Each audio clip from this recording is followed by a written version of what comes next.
Yes, people. We are back live. We are back live on the Sarcasm City TV YouTube for another edition of the Man United podcast, the podcast dedicated to all things Manchester United. So please keep all your comments, all your questions, Manchester United related, please, people. Big day ahead for United today. Must-win game in the Champions League versus Bayern Munich. Manchester United must win to advance to the knockout rounds. We could end up in Europa League. Of course, we'll be discussing that. Of course, discussing the Bournemouth game, and on Sunday, big game away at Anfield as well. Plus more, I am joined by the gang in the building. The man, them Ivorian, is here. Dan Silly Man also here. Rhino is also here. What you man telling me? Everybody good? What we saying? What a go on, rude boy. Welcome to everyone anyway, bro. You know, we're good despite everything. Yeah, man, you already know how it is. So, like I said, all the mandems links are in the title, people. The channels, Ivorians is there, Rhinos is there, Leon will be joining. I will add Dan's as well. Big up to everyone in the chat. Let's run up the likes though. First and foremost, run up those likes. Hit that like button, whether you're watching live or watching this back.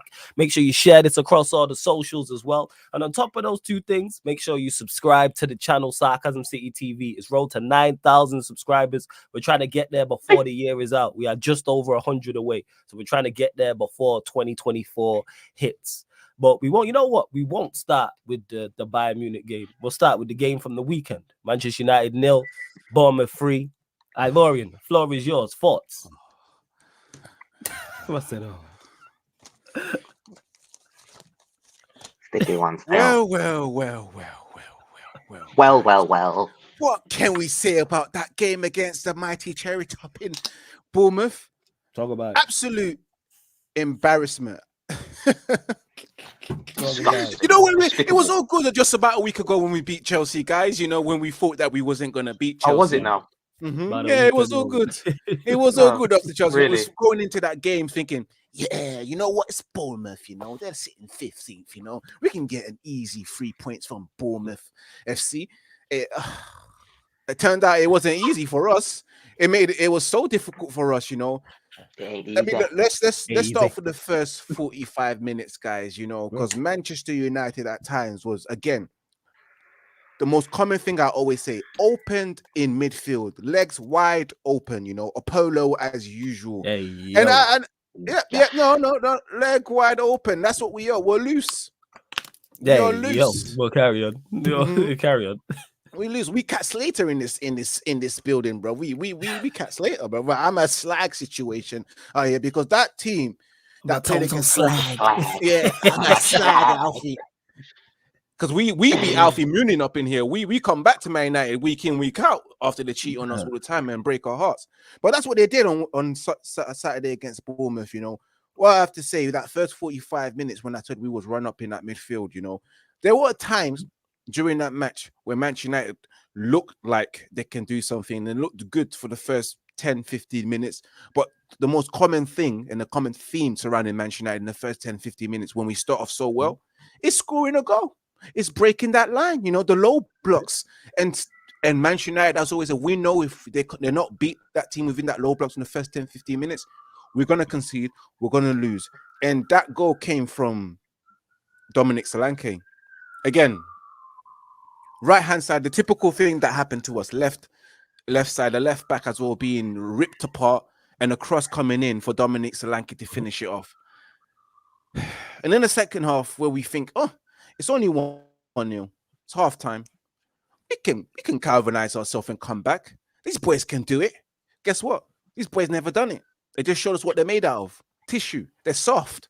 Soft. Second half. Billings as well with the absolute header costing us the bill, and that bill was 2-0 to Manchester United. And then the third goal coming from Senesi. I have to say, whenever Onana concedes a goal, guys, does he look like he's a useless guy whenever he concedes a goal? He looks shit each time he concedes a goal. Like he looks silly, innit, Dan Silly Man? Absolutely looking like a floppy fish in goal. I can't defend this no more, you know, Flawless, you know. Performance-wise, I'm looking at players. Bruno Fernandes with his deliberate yellow card, which was absolutely deliberate to get himself out of the Liverpool game. So was you, an so you're, absolute. so you're on the side of he I'm on the definitely got side. booked Yeah, on yeah, yeah. purpose to miss the game first. Man, them knows. Footballers knows when. Oh yeah, I'm one yellow card away from. Oh Getting yeah, he suspended. definitely knew. Yeah, Don't they get me definitely mistaken. knew that. Yeah, I would say he he definitely looked knew. at the situation saying, "Fuck next week. I'm not down for this. I don't Big want up, no Jez. smoke. I'm Oh, gonna do what I do best. Moan to the referee like it's a passer DVD. I'm gonna whine and moan to them as much as I can, like it's Notting Hill Carnival. And guess what the referee did? She said, I had enough of this shit. I've had enough of your whining and dining and your moaning. And he booked him yellow card. And to me, it's deliberate. Then I look at other players as well who was absolutely non-existent in that game. Anthony Martial, part-time striker, part-time footballer. Again, starting that game, and I have to ask the manager, was there a reason why Martial needed to start? What was wrong with Rasmus Højlund? He doesn't need a rest. The guy just came back from an injury. The guy got a good amount of minutes against Chelsea. Why didn't you start him? He didn't do that. And then you got players as well like Anthony, who looked bang average, and our player of the month, defender of the month, Harry Maguire in defense as well. You know, I'm still laughing about all the accolades that we won for November because really and truly, it's not really justified. Maguire again, a shamble performance, and this Luke Shaw's left centre back, guys. I'm gonna say it right now. Yeah, I'm not feeling it no more. I'm throwing that in the bin. Like scrap that Luke Shaw centre back with Maguire with him as well as a partnership. And Dalot looked again miserable and shit. Garnacho tried. But again, Garnacho is young and he's going to be making those raw errors and making the wrong decisions. And he's probably the most lively player out of all of them that probably thought, we can get a chance there. But he had these opportunities. And then the manager as well, I don't know, man. I don't know why you keep persisting with this grenade football where you've played Amrabat as a lone six and you played Scott McTominay, who aka McShadow. He did well. No. That's it. But only who one. He's playing in the midfield with, he did very well considering. Considering that, I mean, you got McShadow as well. Absolute. I don't know why we were persistent, and I've had enough. I know he scored goals for us, but enough is enough. Like, just drop the guy, drop the guy, because you can't have a lone six holding the midfield with guys who do not know how to hold the ball, guys who do not know how to retain the ball, drop back, and actually support the lone six and not just stay further forward. Whether that's the manager's tactics, well, that's on the manager now. You can't be doing that. You should know. We're in the middle of December and you're still persisting with the 2 advanced 8 and just forget that we've got to defend and all that kind of stuff. And just, it's just too much, man. Guys, there's so much to talk about, but I want to hear what you guys have to say so I can add some more because these men, take a breather, man. Take these men let me down again. Yeah, take 2.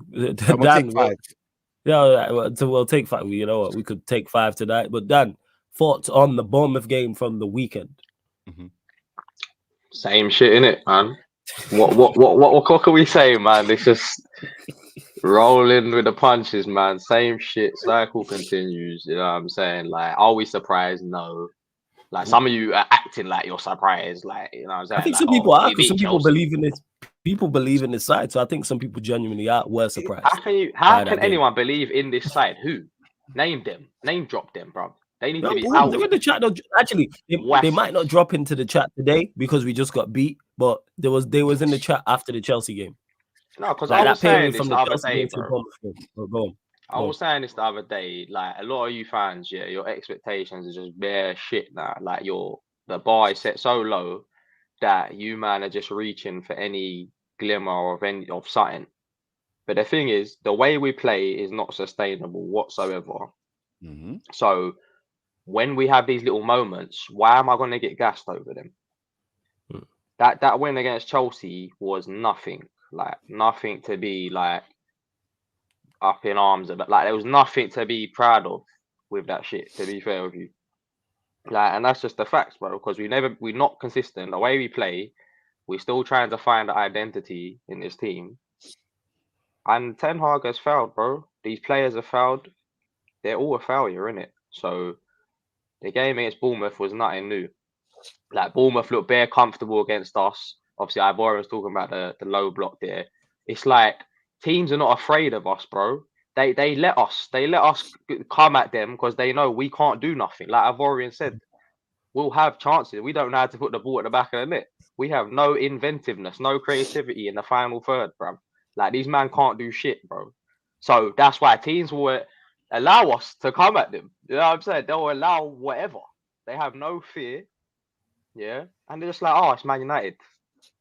Mhm. We ain't shit now. We pose no threat. Look at our attackers, bro.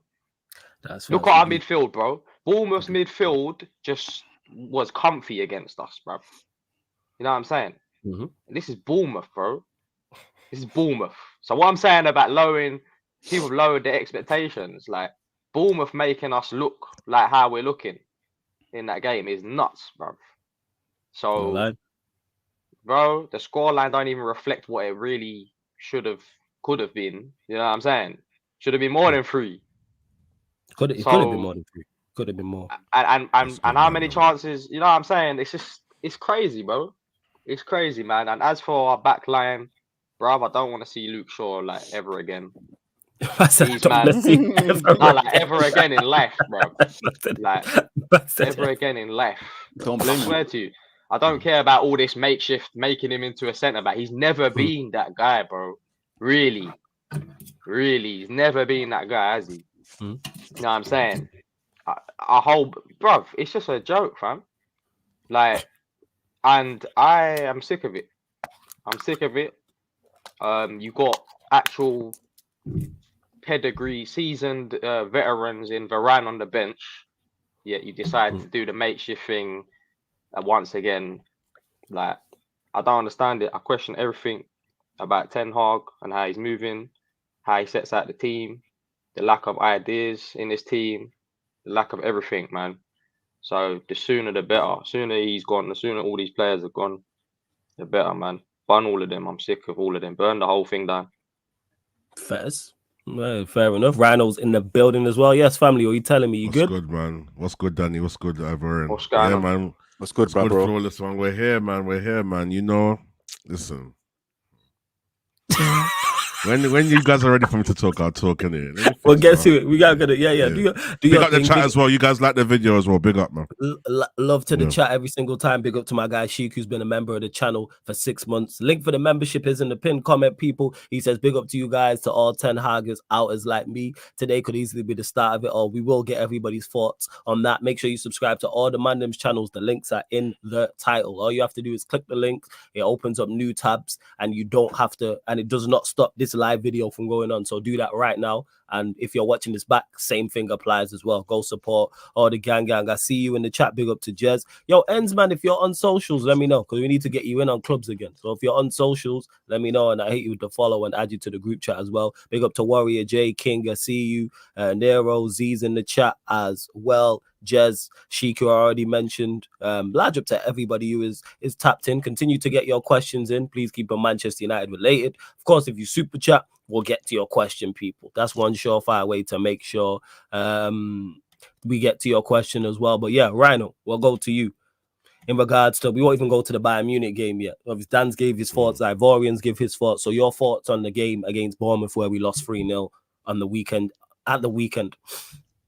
On a separate note, big up Spooby. I see you balling out on pro clubs. You know, I see little patterns of play, you know. So I've been watching, you know. I'm watching, you know me. Spooby ball. That's something positive to talk about. Oh, yeah. Like, when people are like, oh, why are you happy? I'm like, yo, my pro club's team got to the elite division. I'm good. You know my team that I'm supporting, Sarcasm City TV. Like, you know, who's Man United, man? I watch Sarcasm City TV. We play that ball, and we got to the elite division. We've been balling out of the past school. Sarcasm City TV gaming people. Subscribe to the YouTube channel, Road to 350 subscribers over there.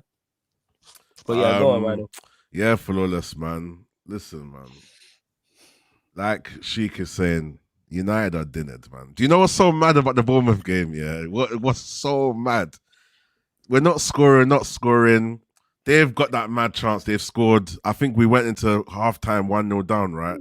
Yes. Yeah. So I went to go and do a few things, and then I just got caught up in it. I was doing loads of things, so I was missing the game.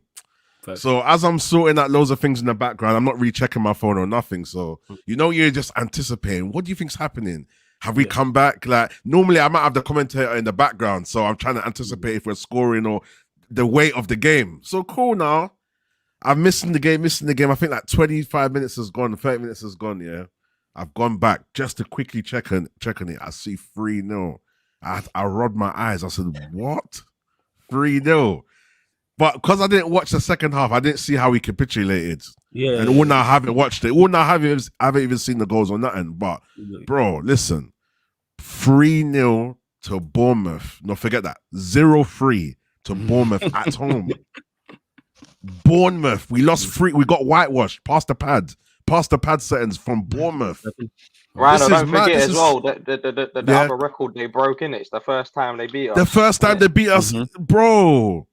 Listen, it's so sad because you guys know that I've been trying to stay on Ten Hag's side for a long time. You know, you guys have been pulling me to the other side. Jump in our whip, man. That whip's, trust me, that whip's gonna break down. Flores and you know, like jumping on, trust me. Yeah, jump in, and I'm like, bro, trust me, man. Then I'm cool, man. But then I had to switch over. There comes a point where you have to draw the line, innit? It's like, and I'm not even being.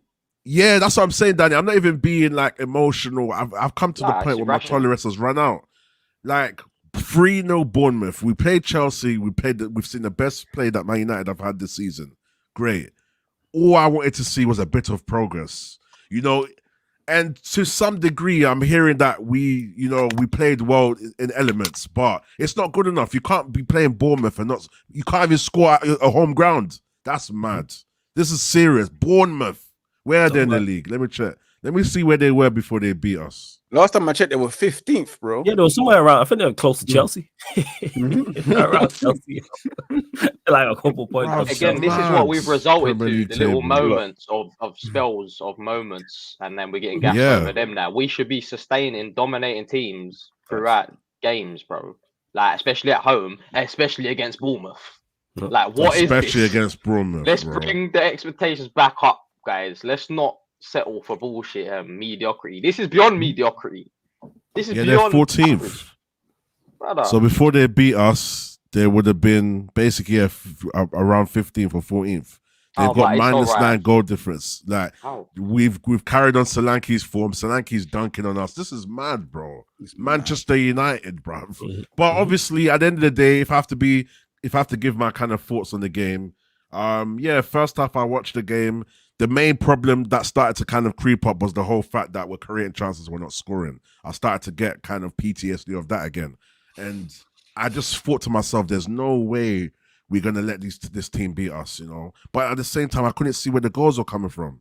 It's not like Chelsea where we had so many clear-cut chances. I didn't watch the second half, so you guys correct me if I'm wrong, but I can just tell how the game went.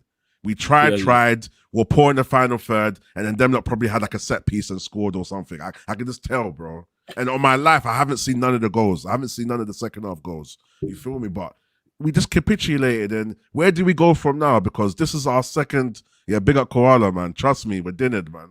Chef Dinnered, man. I've been using that, yo. We're dinnered, man. Food. I'll say word to my guy right now. Yeah, man. I'm telling you, big up Koala, man, and big up Sheik as well. So obviously, yeah, man, it's come to a stage where I'm looking at this manager and I'm saying, okay, cool. What can he do to fix this? How can he help? What is he trying to do to fix this? You know, we could talk about the whole situation with Varane. I don't really talk about the Varane thing because I don't know the 100% ins and outs. Like, I don't really know much about it. So there's a rumor that they're not talking. We've seen clear things happen on the sideline as well. So it is what it is, man. But, you know, playing the whole McTominay in the midfield, not having a balanced midfield, starting Martial. I think he started Martial because he wanted to use Højlund against Bayern, which kind of makes sense. But if it's not working, put Højlund on. You feel me? Put Højlund on. We can't lose I'd rather lose to Bayern Munich than Bournemouth.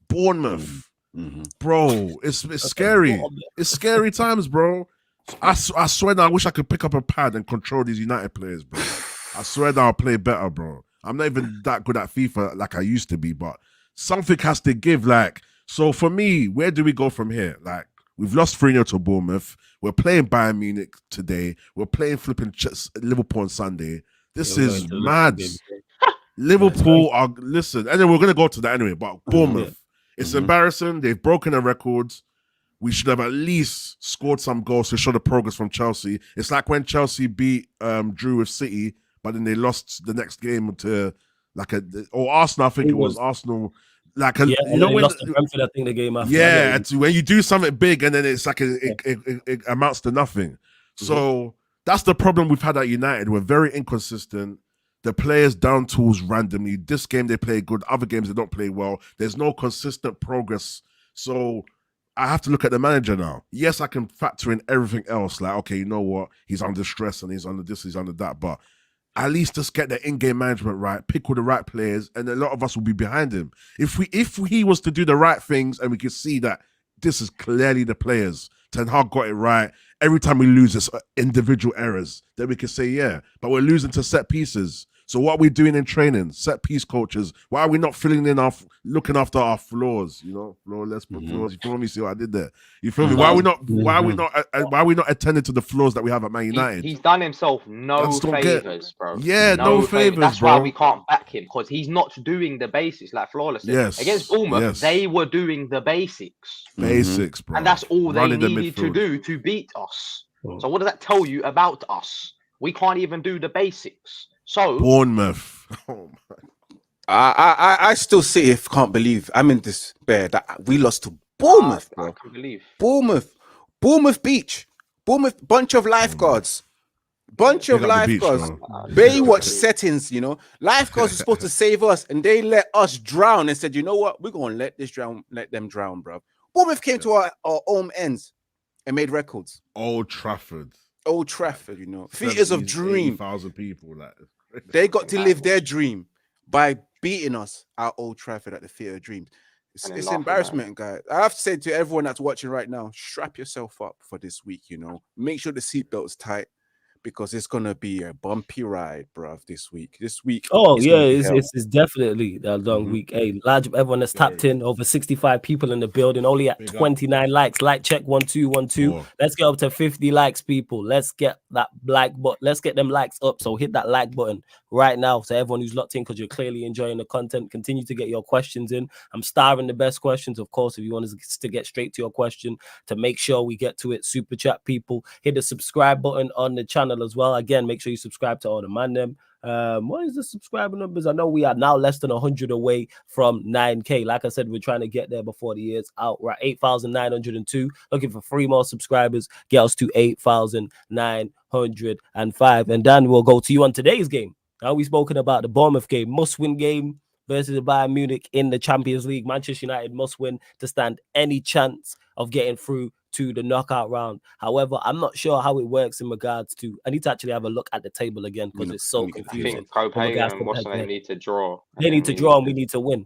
All right. So yeah, thoughts on the game today? Confident? Stupid question, but I still have to ask.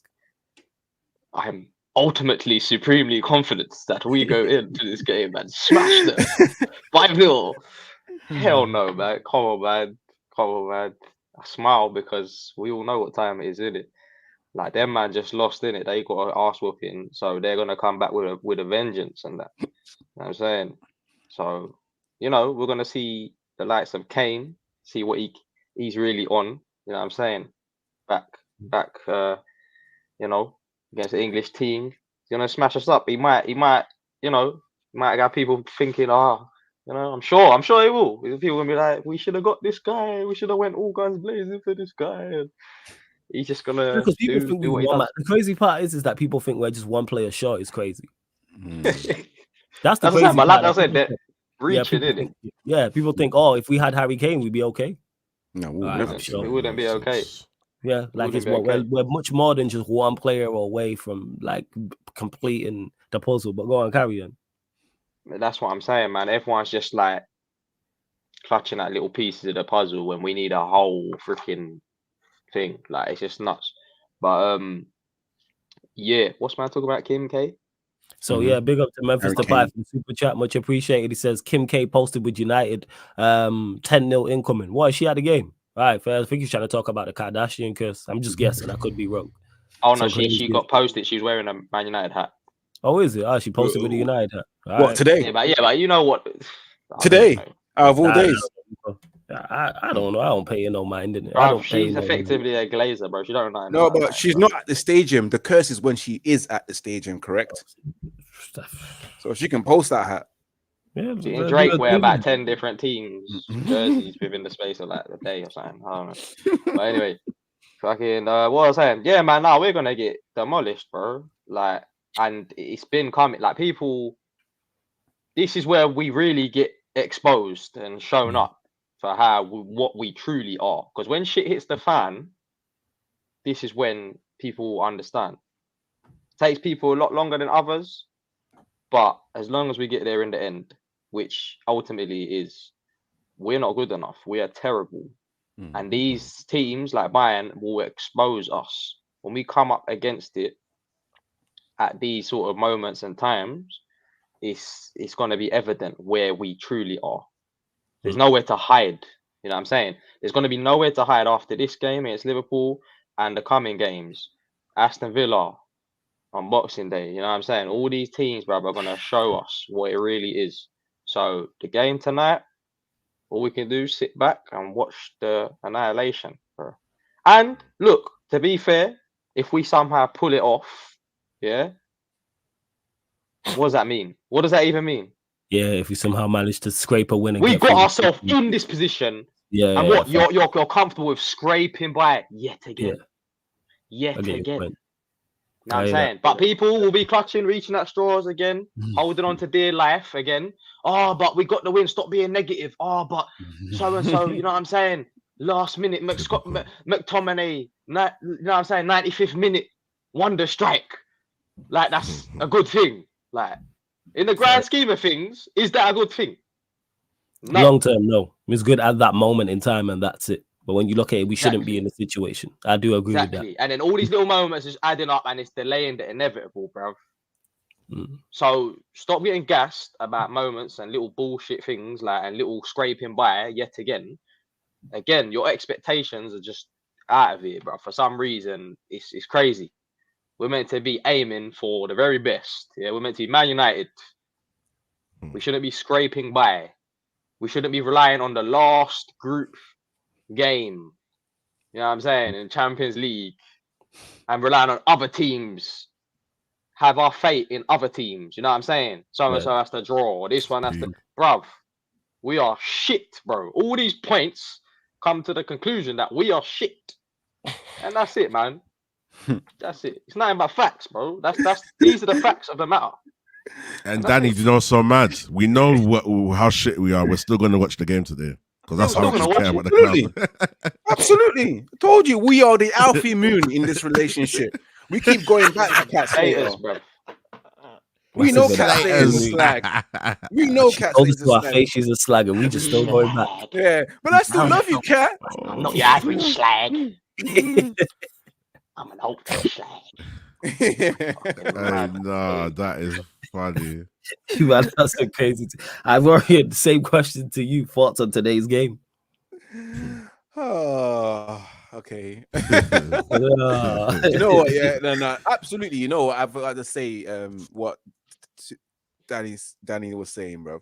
We've been shit. Like we are big bad Man United, and we've been shit for God knows how long. And sometimes, at times, I'm not surprised if the way we play, what's going on, and etc. Because of what's been going on in the last 10 years. So we have no rights to be saying we should be scraping Champions Leagues. We've only been in the Champions League 3 or 4 times in the last 10 years. So we don't have no divine right to say, oh, we should be getting out of this group, or look at us if we scrape it. What does it mean? I think we are at best scraping the Champions League group. That's where we are at best. But in regards to today's game, yeah, we're going to lose. I have no confidence. I told Flawless many weeks ago, I was only looking at game 2 and game 5, not game 1 and game 6. And we've reached game 6. We have not reached our targets. We are facing elimination. We're facing elimination out of Europe. And we're playing against big Bayern Munich. And I understand that Bayern Munich just lost 5-1 on the weekend.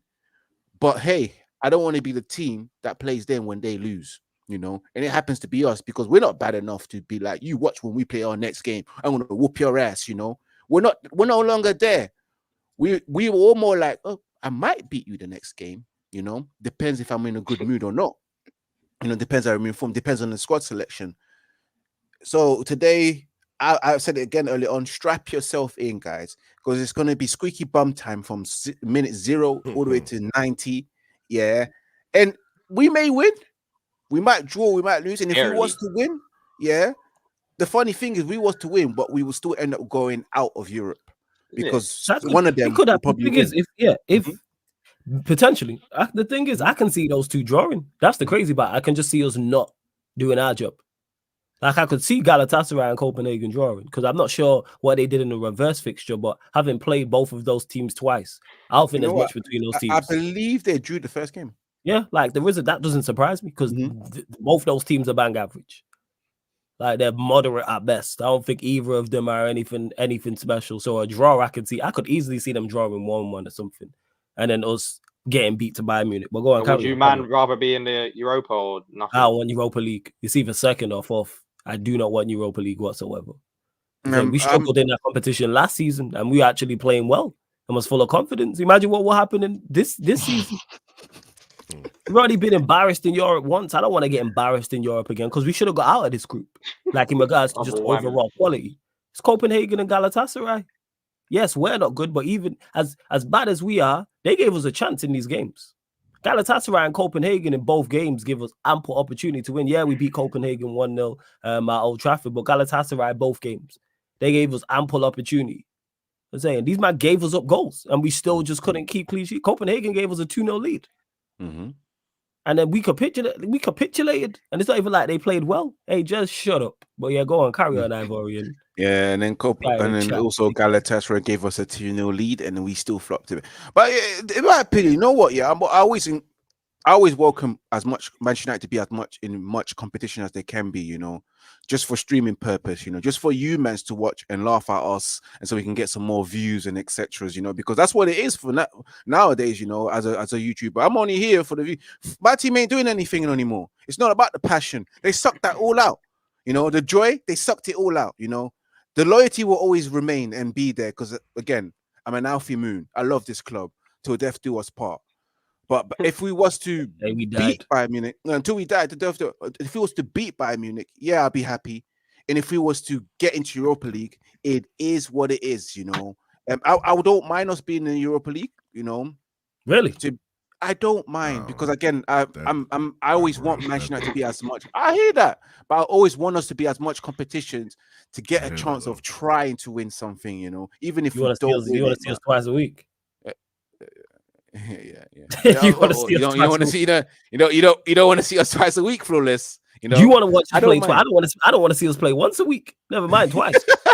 I'm saying, what are you talking about? We not be watching the same season.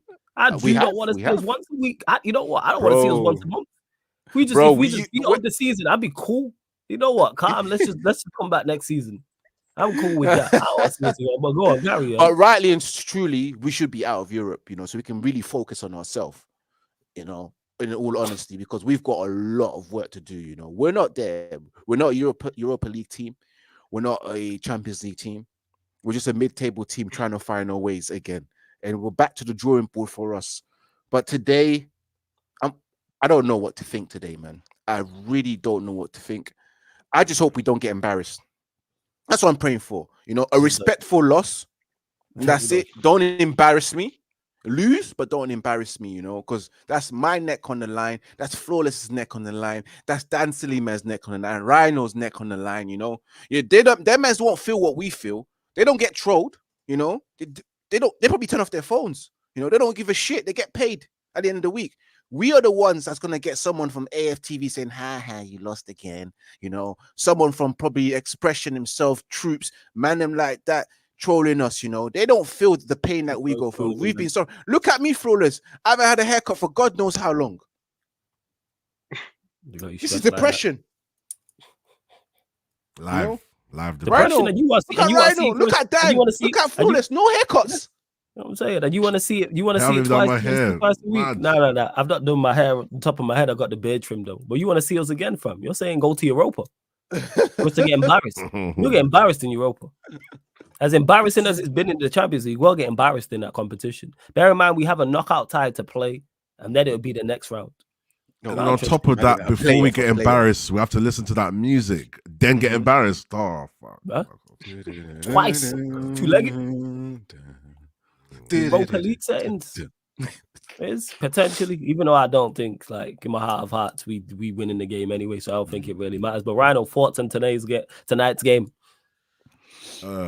Like I've already said, it's so mad that he said, like, strap yourself up, put your seatbelts on, because I always put that kind of gif in group chats. I put like a little seat, but like, listen, all aboard. This is gonna be a bumpy ride. You feel me? And yeah, man, I said it from a few weeks ago. We're out of the champs. Beating what benefits do you have beating Bayern Munich if you do beat them? Possibly making it through to the certain round if another team loses or something. It's mad complicated, basically. So what's the point?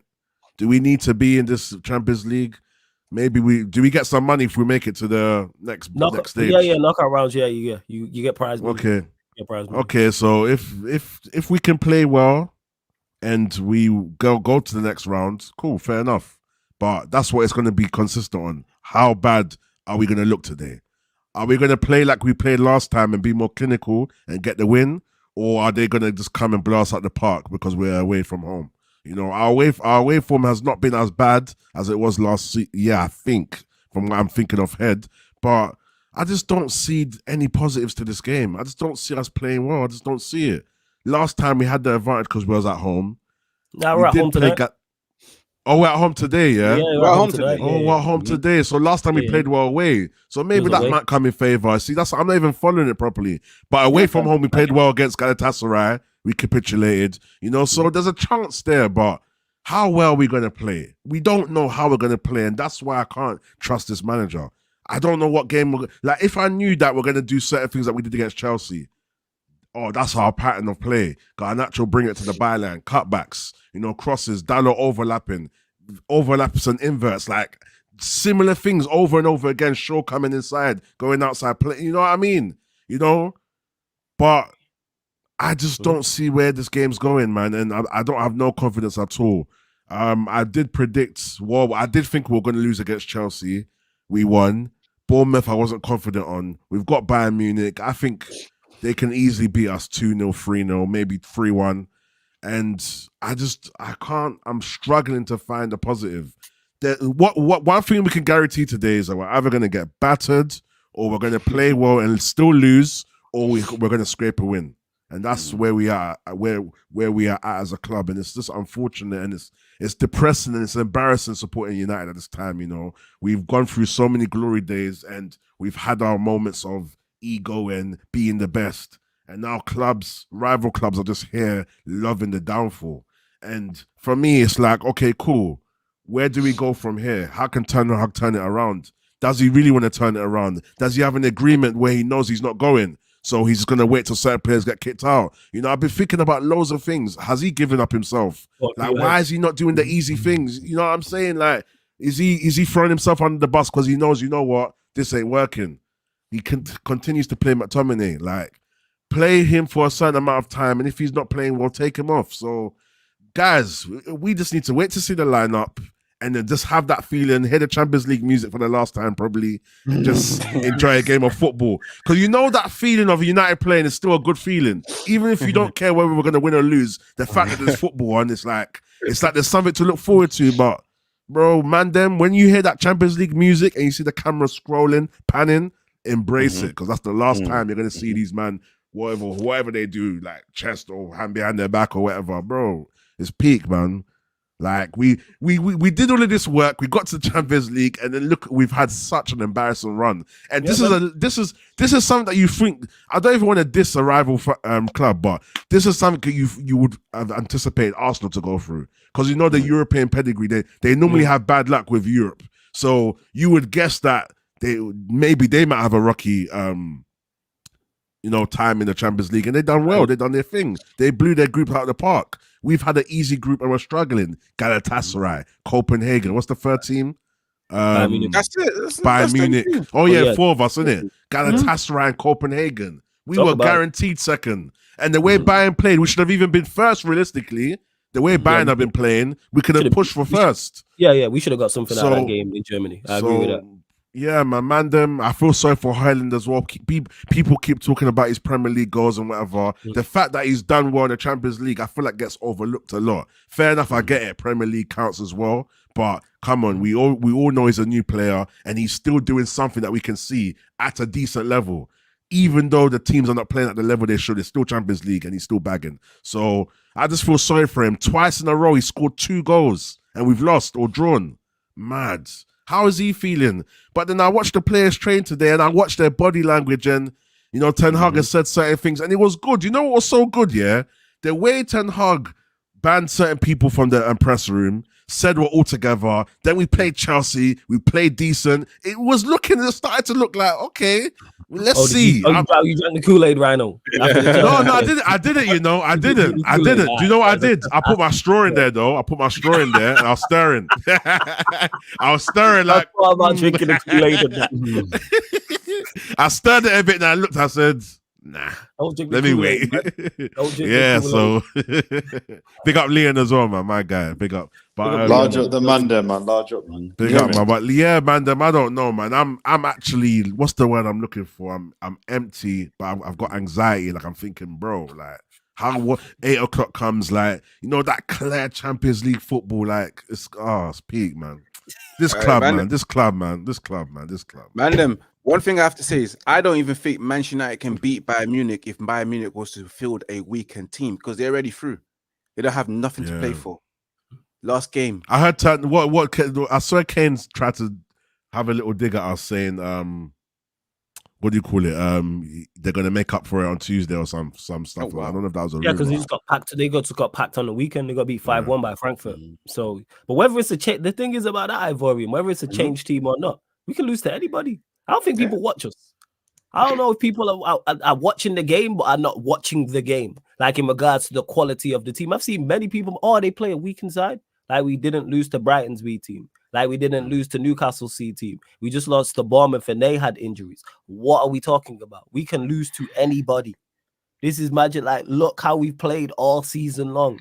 We played well in one Premier League game against Chelsea, who are in more of a shit show than us. Like that is legit it. Like, I don't know what people are looking at. Oh, well, they say they don't play Kane and all their first teamers.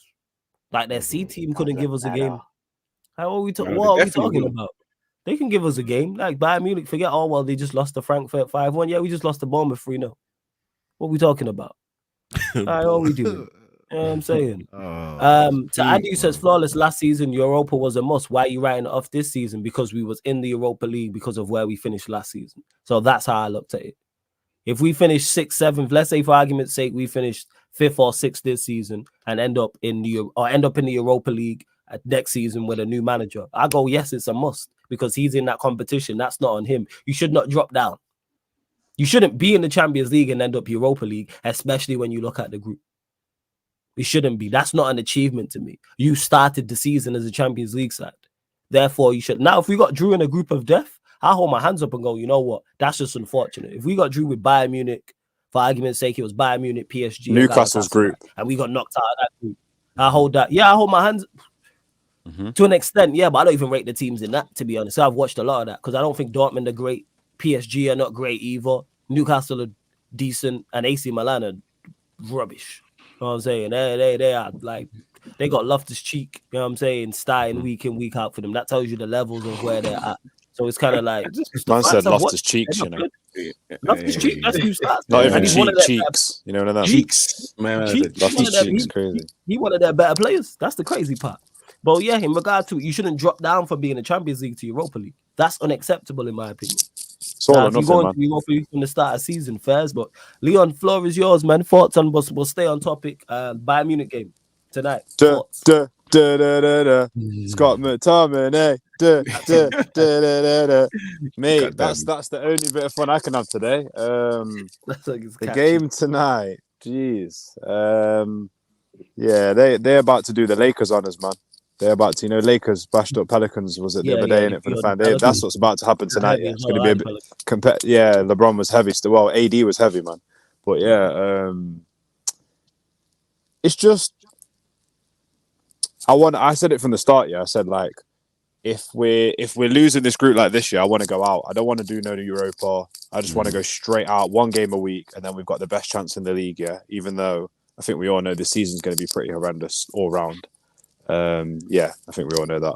But tonight, you know what, Neji asked me the other day, so what are you looking for this week? I said, I just want them to I don't know, man. It's hard for us because like I could say, I want them to put in a good performance, but then they do that and then they just go lose 2 games later anyway. So yeah, I think tonight's game just damaged limitations. Same with the weekend. But I'm kind of, it sounds bad. I'm praying that we don't win because I just think it's going to be a slapping on the other side, isn't it? Like, do you really want to go against first on every other group? Like, would you man take it tonight if we went through? Like, would you be happy or? We'd just take it. That's about it. Yeah, I'd be happy short term, and then it's all about the draw. Mm-hmm. That's and it's going to be horrible, isn't it? So yeah, because I think we're embarrassed either way. Whether you finish bottom of the group or whether we get through, I'd be like, we finished bottom of the group. That's awful. We should get out of it. Then if you think about it, if we get through, who do we get? But then we can lose to anybody. So it's kind of like we're screwed. You just gotta hope. I don't know that we kind of have it together. Whoever we play, if we manage to get through by the time February comes around, that's hope that we don't get. It seems like, you know what I was thinking about last night. Yeah, it seems like out of the whole squad, how big's the squad? 24, 25 man. Yeah, around that. Yeah. There's probably about 10 players playing for the manager. So that's what the season's going to be like anyway. Do you know what I mean? Like, because it's going to be, there is really, when you think about it, there's like the ones he picks all the time, the ones he bought. Oh, wow. Hey, copyright, stop that shit. Yeah. Couple seconds. That's reality check, man. Yeah, but sorry, Leon. Carry on. Sorry, no, it's cool. I'm pretty much done. United's such a mess right now. There's not really any good outcomes. Just like there's no good outcomes. Even if man said, "Yo, go Europa and play with the kids," we haven't got any kids left. Do you know what I mean? It's like we don't have anything. Do you know what I mean? There's nothing to really. Do you get what I'm saying? If he said, "Oh, go Europa, play Dan Gore and all them," he won't. He'll go full strength. It'll be Maguire and Lindelof players of the tournament, probably with the most goals. And then McTominay, Bruno, and then Ross Clark. What's his name? Amrabat in the middle or something. Look, to be at a point where people, the fans are like, we're hoping we lose this. To be at that point says everything, man. Danny, zero expectations on any game. Zero. We are at that point. You saw it at Bournemouth. The stadium was emptied by the third goal. People leaving out and said, I've had enough of this shit. We are there. We've reached there. Now, how many times do you want to get slapped in the face? You know what I'm saying? Keep getting slapped in the face, getting back up and being like, oh, slap me again. Go on. This is bad, man. The whole thing needs to be burned down, bro. It's really bad. It's so bad. And people are still look at us. Look at the state of us. Look at us. No one's smiling. But the thing is, we actually, we have a chance on paper to go through to the next round as bad as we've been. And nobody's upbeat here. That's it's kind of like, if we lose, we lose. And if we win, we kind of lose in the long term. Here, bro. We don't feel right. No, man, do you know what it's like? I don't know if you lot have had a moment like this. Yeah, I've had a moment. Yeah, listen, so cool. Have you ever looked in the mirror and just been so disappointed in yourself? Like, let's say, like, you're meant to be on a diet and then you have a cheat day and then you just look at yourself and think, look at you, you're so disappointed. Like, that's what I'm. Look at us. Just look at us. I ain't gonna lie. You disgust me. Rhino. You're Rhino. You know why that's the perfect. You know why that's the perfect analogy. Because then you get on the diet for about a week and then you give up again, just like United. Yeah. It's a cycle. I'm saying, hear this, yeah. If you're someone who's disciplined, like 95% of the time, you can afford to have a, you know what I'm saying? Yeah. So we're not at that stage where we can afford to. Do you get what I'm saying? Yeah. Trust me. So we've all the way fell off the waistline, bro. Like we jumped off the cliff. What were you saying before, Flawless?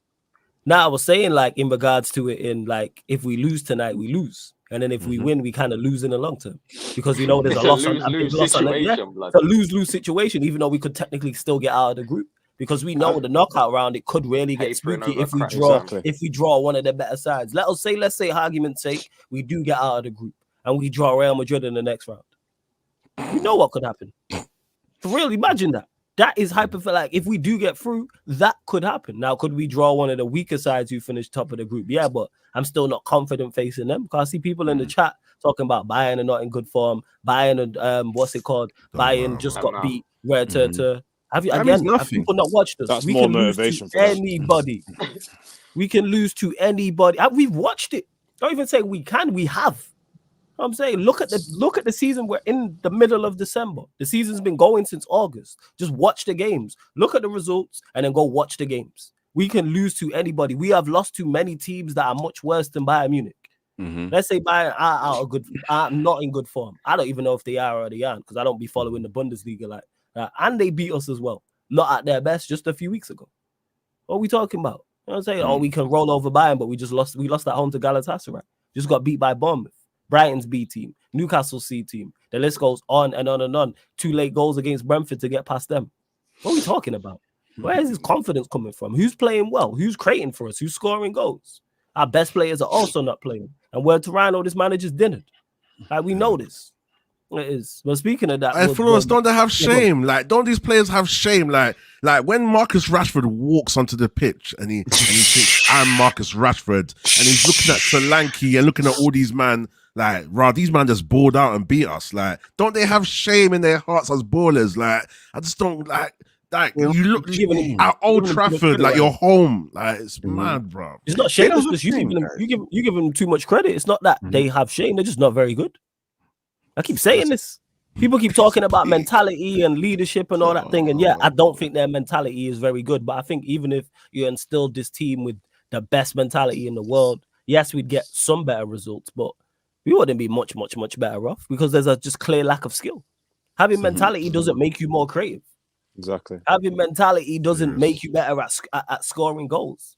Like now, tracking runners and things of that nature and being organized, yes, that is help from mentality, just sheer will, just sheer determinations, because we see teams in the league do that. Bournemouth for one of those teams. We see Everton do it. West Ham just got beat up badly on the weekend, but they're another team that I like that. But in regards to where we want to be at and dying at the top table, that should just be compulsory. Like City have that. You know what I'm saying? Their mentality's there, their leadership's there, but then on top of that, what they also have is fantastic skill.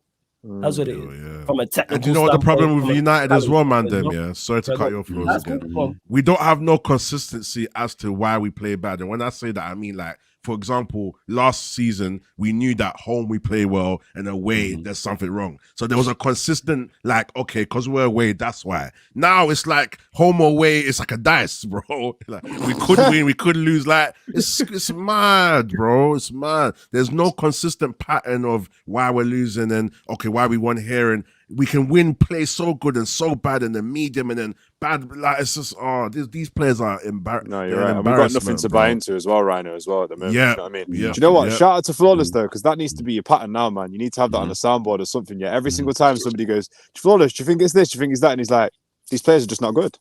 Do you know what I mean? Click that in it. It's that. Yeah. I think he's frozen unless he's playing mind games on us. Glazers have got him. Mad thing is free him. Glazers, let him go. Locked him out. His own show locked him out. Oh my god, he'll be back. He'll be back. That's how disappointed he is. You know, that face was like, I'm disappointed with United. Rhino, you make a good point, man. That's one of the main reasons why I feel like Ten Hag is not good enough. Because, right, like, look, it's been long enough to establish like what we're trying to do. We're now sitting here. You're now sitting here saying that it's like rolling the dice at this moment in time. 18 There's so much unpredictability and inconsistency. This amount of length in to his tenure, yeah. So it's like it's not good enough, bro. At the end of the day, it's not good enough, man. And that's just the facts, man. And I don't want it to be that way, but it is what it is, man. It's hard. If you can somehow turn it around, then cool. Yeah. But how? How, Sway? Exactly, Danny. You just hit the nail on the head. Every single time we're asking how for so long. Flawless, you missed it, man. I was wording you up saying, like, every single time someone tries to bring an explanation to you, it's like, yeah, Flawless, maybe it's this, maybe it's that. And you're like, these players just not good enough. But yeah, Flawless, it might be this, but people always try. People always try. And what we're doing here. People always by that one. Yeah, what we're doing here. I'm clipping it. I'm clipping it today. I'm clipping it today. I'm using it. I said. It's facts because I think people give excuse. I think it's giving these players. It just simplifies the whole thing. He's right. Yeah, they're not good enough. Rather than just say it and just call a spade and say. Yeah, no, one more. When he says different cheeks are the same ass, it's different cheeks are the same. That one. Like, that's it. Like, we just do it like when people like, we should have kept Fred. Would Fred improve? Like let's not Let's not do that. Fred was Loki, I'm kind of missing Fred though. Yeah, but I can't lie. But that goes back to where we're at. If I speak, I'll be in serious trouble. Do I think Fred is better than what we have? Yes, but that is the problem. That's not the where problem. we want to go. Exactly. No, but that I hear what Flores, because Flores says the same thing about the goalkeeper situation as well. Yes, it's like a lot of us are like, yeah, we would rather have De Gea, but we would rather have neither of them. You know what I'm saying? I don't get why it's go back. Like people don't do that anywhere else in life. You're in a relationship with a girl, it doesn't go well, it's toxic. You leave her, you get with the next girl, that doesn't go well. And then you go back to your ex. No, you wouldn't do that. You'd go and find another girl. You know what I'm saying? What we doing here? And then if that don't work, most relationships fail. Like that's just again, people. I don't know what it is turn stupid. Like when it comes to that, you wouldn't just go back to your ex because it didn't work with the next one. Oh well, just go back to her. No, it didn't work with her. It didn't work with this one. You go and find the next one. Same with the goalkeepers. It's not working with Onana. Okay, let's go and find another goalkeeper. No, go back to De Gea. The people forget he helped cost us 2 trophies last season. Oh, he's gonna act like that didn't happen. Did he not cost us in the FA Cup and the Europa League? People got shot. Was he not making mistakes after mistakes? And it's the same with the Fred thing as well. In regards to it, is he better than what we have? Yes, but was he good enough? No. Don't replace shit with shit. Like the whole aim was to improve. Like that's what it is. And was Mount an improvement? No. But a lot of you lot have blood on your hands with that because you lot told me that Mount was the guy. You know what I'm saying? Mount was the guy. You know what? You know what's so funny? Me and Flores said, nah, he's not the guy. He's not the guy. I don't know why we're signing him. Like, what's the manager on, man? So, man, what are you saying? We go 2-0 up against Bayern Munich and then lose the game? Because that's the theme of our Champions League campaign so far. Go 2-0 up and lose. I think they batter us. Harry Kane hat-trick and all that. We're two. The last few games have shown you, and this is why the manager for me, as time's running out, is like, the basic principle of putting players in midfield is not happening on a week-to-week basis. I've never watched United for this many games. Even Mourinho would shore up the midfield. Like it's crazy. Like they're just literally. Imagine this year. You're going to do all the tactics this week. Can you imagine rival managers and they just turn around and they just go, guys, don't worry about training the whole week. Just run through the middle. When it comes to Saturday, just run through the middle, guys. Yep. Do you know what I mean? That's kind of what we are, innit? What's it called? Hole in the middle. We're just a donut FC, innit? So, Leon, the maddest thing about Leon, you just said that this guy's Dutch. This guy comes from the lineage, of Johan Cruyff, you know, where total football, where the midfields, you control the game. And week in, week out, are you not seeing that we keep losing the midfield battle? Manchester United have been losing the midfield battle for a good 7 years, And I thought this guy would be the one that will stop all of that nonsense. And still, he persists on losing the midfield battle week in, week out. Doesn't matter if it's Bournemouth, doesn't matter if it's MK Dons, it doesn't matter who it is. Every game that I'm watching, we are constantly losing the midfield battle. Doesn't he not know that the football is won within the midfield? You're Dutch. You are Dutch. I think it's how Buddy's doing it as well. It's how Buddy's doing it as well. It's like I've never seen just run for it. I've seen lack of quality in our midfield and giving the ball away too much. But I've never seen it where the Rondo clips. Yeah, but I've seen but I don't buy into. I don't know. That's only part of a training session. I don't look too much into that stuff. Do you know what I mean? Like, do you know what I'm saying?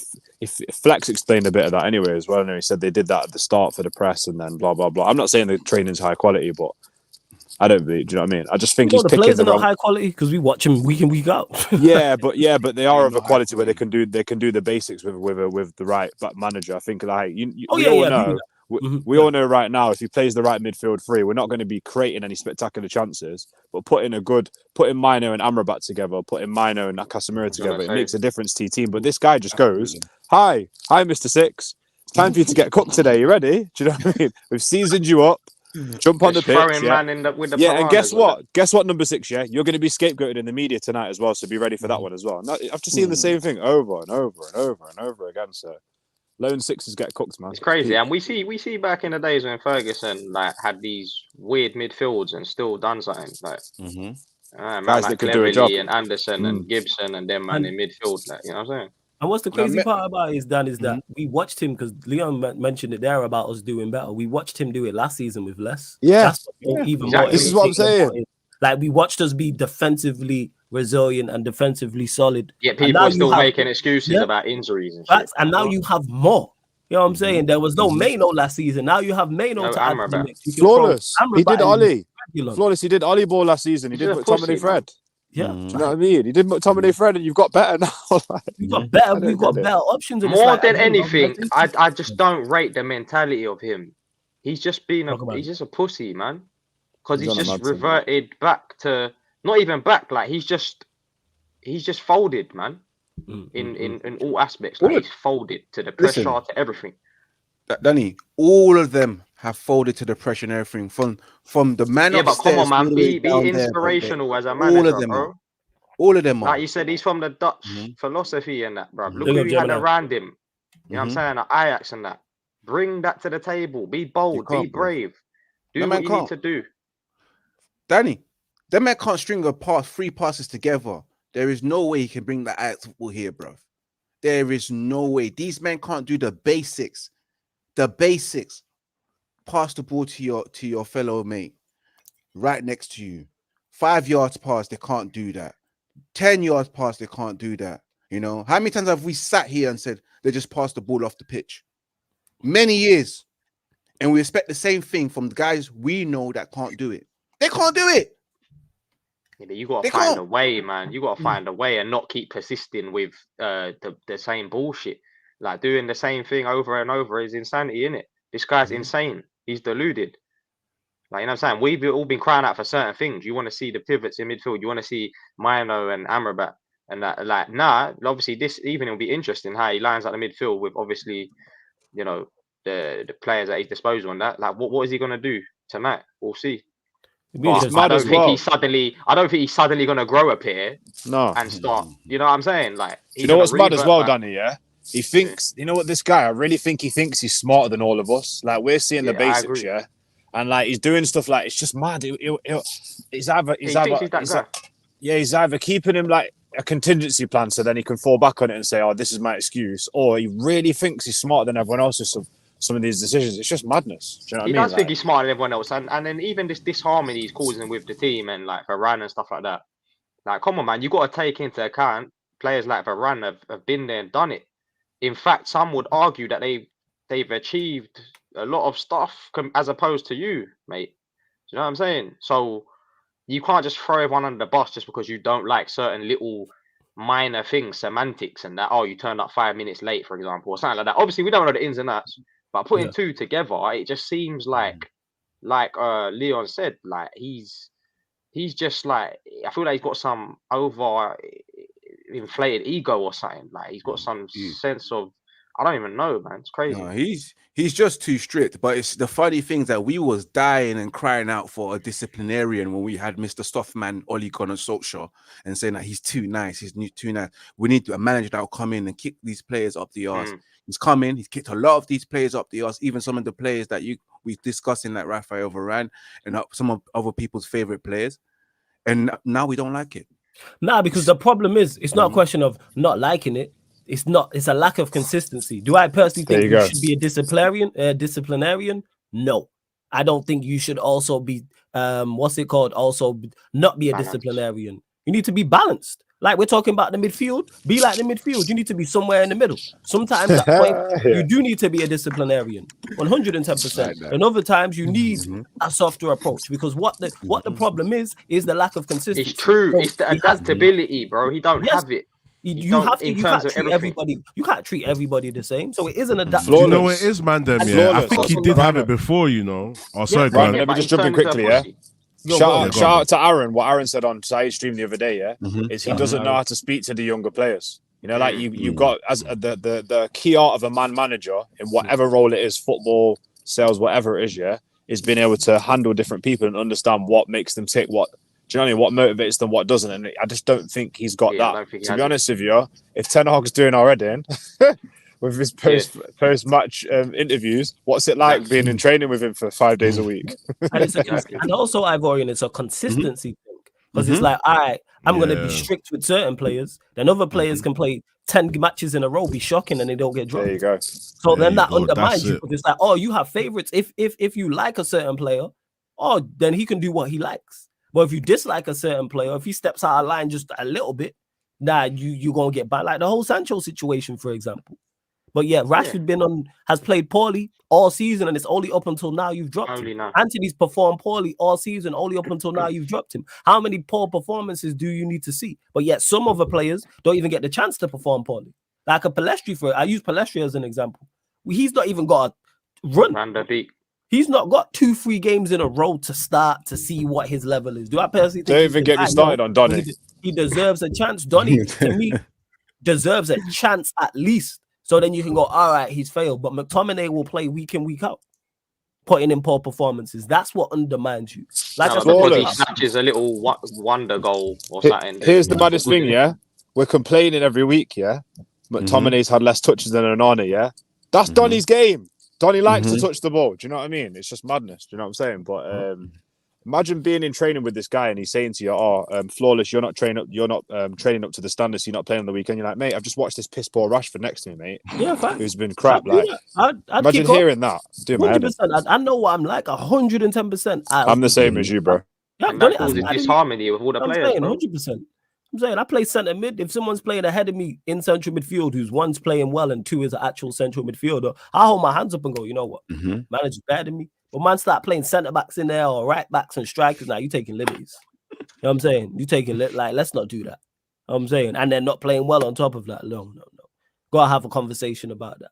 And that's been the issue. Is if the team's flying and playing well, guess what? You can be a disciplinarian. I'm saying you can do what Pep did, like when he called out Cancelo when Aki scored the winner in one of the games last season, and he said everybody in the changing room is going to be happy by one person. He can do that. You know why? Because you're Pep. You know what I'm saying, like that's it. People don't understand that credit in the bank is a thing because it's like, you know what? If I listen to Pep, I'm probably going to win major honors. So you're probably more likely to go, I'll shut up and just win here. Because I know he's probably got an idea of we're probably going to win in the end. Right? Yeah, real talk. Are you going to win in the end? Probably not. And here's the other thing, Flawless, yeah? What happens if you answer back? Wonder what the answer is. Yeah, you turn back to him and you go, I don't agree with this. I bet he's like, do you know what I mean? So, what you say, Mandem? Onana stinker pending.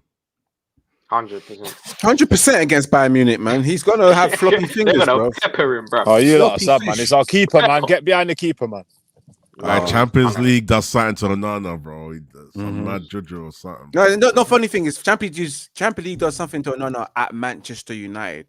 This Onana is not the same Onana that played that in, so that defense is completely different. Oh, the curse of Manchester United, guys. Making a player who used to be good look bang average. It's true, man. It really is, man. We've seen so many players come and go and just amount to nothing. Like Pogba was meant to be that guy, bro. Like, you know what I'm saying? Martial was meant to be that guy, like coming up. And it's just like, it's such a shame, man. It's disappointing. Bro. Shout out to my guy Pogba. He was that guy, but he got let down, man. We never played the right midfield with him, man. And he also, as well, Leon, he let himself down as well in certain aspects, you know. I felt like as much as I love a lot of pressure on his shoulders, he did let himself down as well. Dude, the inconsistency. Yeah, just weren't available enough. That was my problem with him the entire time he was here. Before we continue, though, over 90 people in the building. Let's share this across the socials. Let's get over 100 people in here. Make sure you subscribe to all the man them as well. Ivorian, Dan Tillyman, Rhino, Leon. All the links for their titles are in. All the links for their channels are in the title. So you just click the links, open up 4 new tabs right now, and you can subscribe to the channel. And this will keep running over as well, people. I mean, this show will keep running. And let's run up the likes on here. We're at 68 likes. Let's go up to 90 likes. Hit the subscribe button as well. Roll to 9K. We are less than 100 away now from 9K. We are trying to get there. We are 8,903 people. Continue to get your questions in. I've started the best questions, but there's 5 mics here. So, you know, the man have got stuff to get off their chest. But we'll Did he just cut again? It's first again. I thought it was my signal. Yeah. What is up with the internet these days? Also, I carried out on people. Welcome to Sarcasm City TV. Make sure you smash a like and subscribe, guys. And also, people, it's been a rough couple of weeks for Rhino, man. So, guys, make sure you give him some words of encouragement, man. He's gone from Ten Hag in to Ten Hag out, and I've seen a change in his demeanor. He's not having any of it anymore. So, Rhino, man, like, what was the pivotal moment for you where you just thought, nah? It's just that moment when I realized Ten Hag is not the same Ten Hag, you know. He's different. He's not that Shout out to Musa guy, you know. Yeah, man, Musa called it from early, and it's just unfortunate that the basics that I feel like can keep me in check, he's not doing. And that's where he's lost me. When we lost to Bournemouth was obviously another nail in the coffin, but when we lost to Newcastle, that Newcastle defeat was absolutely like shocking for me. And that was the change. That was the pivotal moment, man. Like, we're starting to see a little bit of consistency with like the likes of him dropping Rashford and play people that he thinks are playing well, but we need to see more of it. And that's the only way that I can turn around and say, okay, you know what? Let me give a bit of faith back into Ten Hag. He's playing the right players. He's trying. I want to see that manager that we had last season where in game he was affecting it. He was making certain choices and he was changing the game. You feel me? He was putting the right players on. They were scoring. He knew, okay, we've got a weakness on this side. Let me just change the left back. Or he was making very good in-game decisions, and he didn't always get it right. But he got so many right that the ones that he didn't get right were just, okay, you know what? Let's criticize the manager, but cool. Next week we know he's gonna get it better. We could set up against Man City and we could get something out of it last season. Liverpool, Arsenal, any team, we weren't scared because we knew that Ten Hag might get it wrong, but at the same time, there's likelihood that he'll get it right.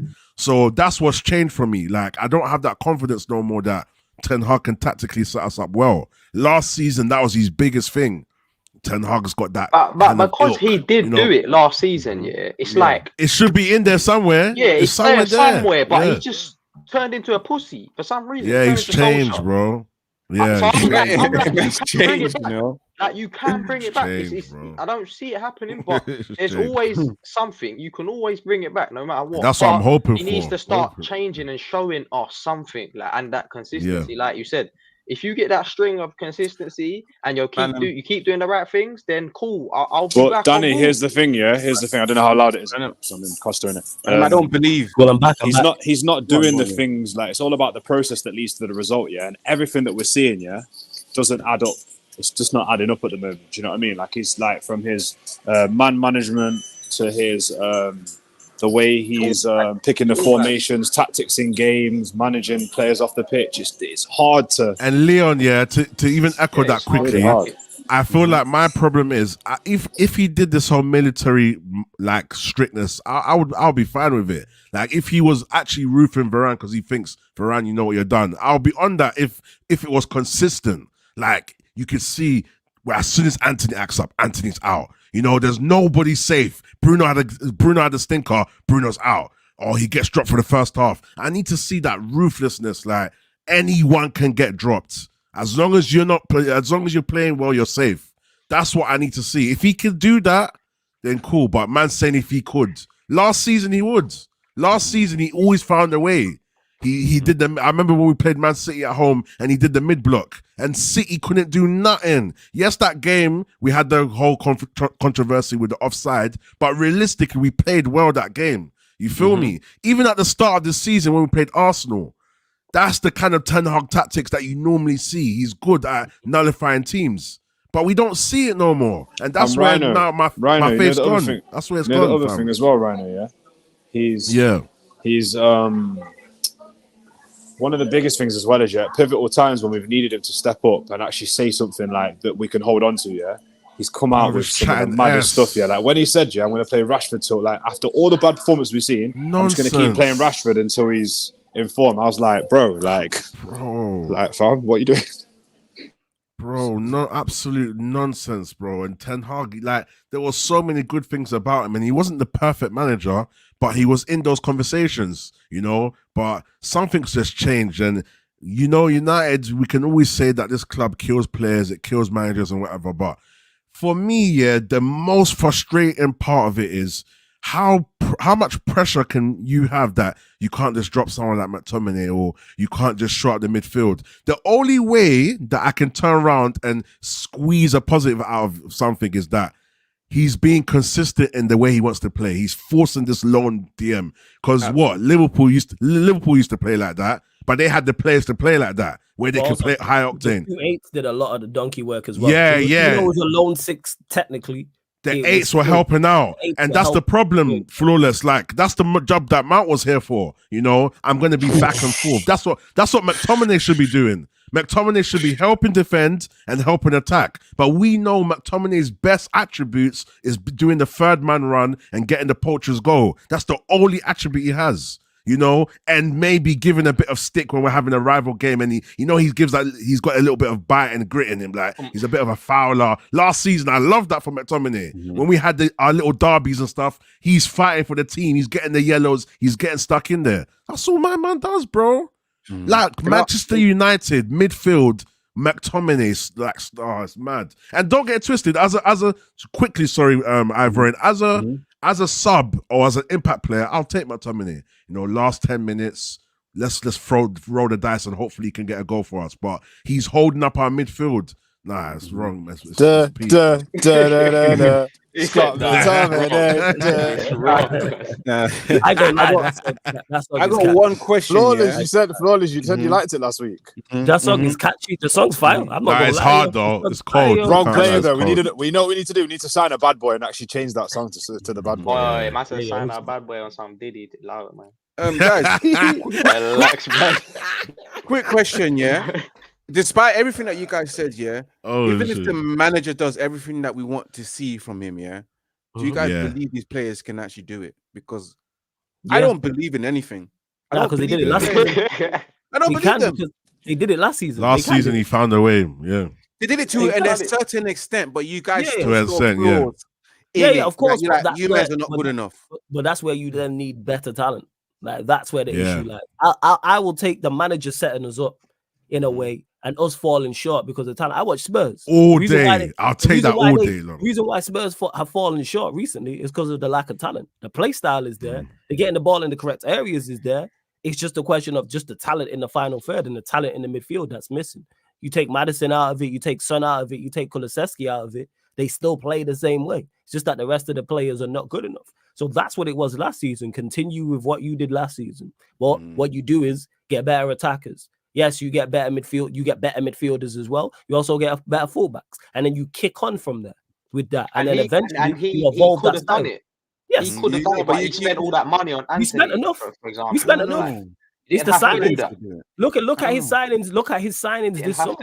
What signings of his have hit this? What side? But Ivorian, let me ask you, what signings of his have hit this season?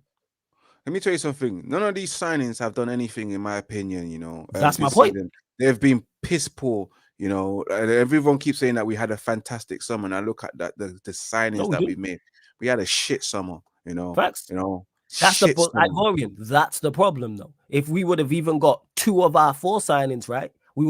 And he would have carried on doing what he did last season, we'd be in a much better situation. So not only is the manager switched up the system, the tactics, and we're performing. Yeah, and apparently you can't play the Ajax way. Like you can't play the Ajax. No. Danny, how do you expect us to play the Ajax way when McTominay don't come for the ball or come to receive and he's called McShadow? How do you expect to play the Ajax way? When guys, it's not even about the Ajax way. It's about a way that we understand. We don't understand what he's trying to do. McTominay's playing because of the manager. There's only so long I can blame McTominay when the manager continuously picks him. That's the manager. You will never get the Ajax way. The Ajax way is not the Manchester United way. But it's the fact that he said it and then bought. He never said it. Failed. We hired him to play like that. No. But I'm saying he didn't even say that. But he said about he can't because he ain't got the players. He ain't got the technical players. But then he bought players, bro, and he could have used that money better if you had a certain style. The players that we bought are all trash, in my opinion, man. How do you go from looking at your first target in Harry Kane and then Tottenham refused to sell because they don't want to sell? But guess what? He didn't need to do any of that. You get to Rasmus Højlund, who I personally feel like he's not ready. He bought Højlund. Yeah, he bought Højlund. He didn't have to go for Kane or Højlund. We have got who else would we have got? We was looking. That's the job of your team and that, bro. We was eyeing up Osherman, right? I don't think Osherman's the guy either. I don't think Osherman's the guy either. He's not the guy. You don't need top world-class players to play competent and organized football. Flawless, you're a gangster. This is the point that I always make. Sorry to interrupt. I always make this point. You don't need to buy £50 billion ballers. All you need to do is actually go buy 20 to 30 million pound. Exactly. If you're it's just about, and shout out to Nigeria, just a quick one. It's just about player profile. It's just about having a sheet and just fill in the player profile. I say it all the time. All the time. It's not about names. It's about, all right, I need my striker to do this, and this. all right, here's a list of strikers that do this, this, and this. And it's the same all over the pitch. I need my right back to do this, this, and this. These are the attributes I need. Okay, here's a list of right backs who do this, this, and this. And then you look at transfer value, you look at age, you look at where they've played, etc., injury records, and then you pick. So the whole thing about him, if the second, because the thing is, Kane and Osimhen, that shouldn't be two options. You know why? Because they're different strikers. Why are you looking? Let's say, for argument's sake, that was the case. If you before you go, that is flawed right there. That is a mistake because they don't do the same thing. Why are you looking at Kane and Osimhen? That goes to show you don't really have any idea, and you're just looking at names because Kane and Osimhen don't do the same thing. What are we talking about? They don't do the same. They're not the same striker whatsoever. Now, if it was Kane and Tony, I'd hear that because they are more similar in profile. But Kane and Osimhen are not the same. So how do you go and added on top of that, Kane, Osimhen, and Højlund are different. So what are we talking about? Yeah, to play devil's advocate, Danny, I want to play. The thing is, we can say all of that, profiling, etc. But that's all down to recruitment. The recruitment team. Yeah. What are they doing? You know, yes. You can't just be a football club relying on the manager's suggestions. You know, that's not. It doesn't work like that no more. That's true. You know, are you telling me that Manchester United don't have a good recruitment team that they're just relying on what the manager wants? We don't have a good recruitment team. No, we know that fact. That is also a problem. But I also have to critique the manager for that before you go, Dan. It's because he signed the players. Yeah, so I have to. But to play devil's advocate, he could be potentially stuck in between a rock and a hard place because if you haven't got that infrastructure around you at the same time, like when he was at Ajax, for example, or wherever certain people are at, they have competent people around them to give them a second opinion on things and like actually advise them. I feel like Ten Hag maybe don't have nothing, like no advisor. So they're relying on him. Are you going to Darren Fletcher and John Murtough to get footballing advice? If that's the case, leave because you're not up to the job. That's why I'm not hearing this shit. Real talk. You can't leave. Oi, by the way, you know what this is looking like? If you are incapable of doing the job and you don't have the correct structure around you to do your job, leave. But that's why he's probably feeling that now because remember when Van Gaal said to him, I don't think he is. I don't think he is. I think he believes he's doing a good job. That's why I don't hear this. Yeah, he does. Yeah, he's much. You know what's mad? Has anyone got kids or like younger people in the family, cousins or whatever? Yeah. What happens if they're like, "Oh, I want some sweets," and you give them a tenner and send them to the shop? They're gonna spend that tenner. That's what Ten Hag went mad with, innit? Ten Hag went nuts. He thought, Anthony, I've never had this money before. Crazy guy, man. The fact he's giddy, bro. Why did you sign Mason Mount with 1 year to go? You got hustled, bro. Do you know what I mean? The man was outside. Listen, somebody caught you on the corner shop, like round the corner. And said, "Oh yeah, bro, buy this iPhone, rare. You know them gypsy man that pull up and say, "Oh, buy the iPhone." And you open the box and it's some Chinese phone. That's what we got to swindle, bro. A box of onions. Because of the structure of Man United, in hindsight will tell you that Ten Hag was not the right guy to bring in. Exactly. Because in order to do all the stuff that we're saying, you need a certain type of profile. Like we're saying, in terms of you need a certain profile players for certain positions and that. You're right. You need a profile manager now. In hindsight, we can see that. Well, what you need is somebody that's not naive, because this manager came in and thought by 4 or 5 players spend all that money and he'll turn things around. And obviously did a good job in the first season defensively. We've identified this. Flawless was breaking down the other day that offensively we're trash. And we have been. I mean, you scored 58 goals. We have been, yeah. That's another thing that people are forgetting. People tell it, oh, the attacks are problem. No, the attack's been a problem the entire time we've been here. Now that's one on the individual players we have, and 2, that's also on a systematic thing. Because if you don't have the best individual players, then at least try and put the players in a system that allows them to create more chances. Because as much as I don't rate our attacking players, we should still be creating more than what we are. And that falls on the manager. That's why I'm not hearing anything about the manager. Plus, you've spent money on attacking players. Exactly. Højlund is your signing. Anthony is your signing. Mount is your signing. They are free. Mount, I use the word attacking loosely with him, but they are free offensive players you signed who are here to create and score goals. That's on you. Exactly. Man, I don't think any of them. I don't think any of those. I think between the 3 of them in all the seasons they played, which is like 9-10 domestic league seasons, have hit double figures once in the league. That's on the manager. You knew this. You know what? I won't. This is going to hurt me as well to say this. It's going to really hurt me to say this, yeah. But I won't rate United until they're a little bit more with the consistency team-wise as someone like Arsenal. Because if you look at Arsenal as a team, even though we hate them, They score goals everywhere in the pitch. Midfielders end the season with like 5-10 goals. Strikers get 15 to 20 goals. I would rather take that than going. I've always liked the way they play. I've always liked, but you know what it is? Because if a player scores more than 20 goals for United, he's world class. He should be on the Ballon d'Or list. No, that's not how you become a great player, bro. It's about consistency, season after season after season. Do you know what I mean? And we rely on individuals all the time. But in Arsenal's defense, for them to get to where they were now compared to the last 5-6 years, they made changes upstairs. We're still waiting for those changes. You know, they told Stan Kroenke to go away. Josh Kroenke came in, hired Edu, hired proper people who are competent in their role, and then hired Arteta and gave him the tools that he needed.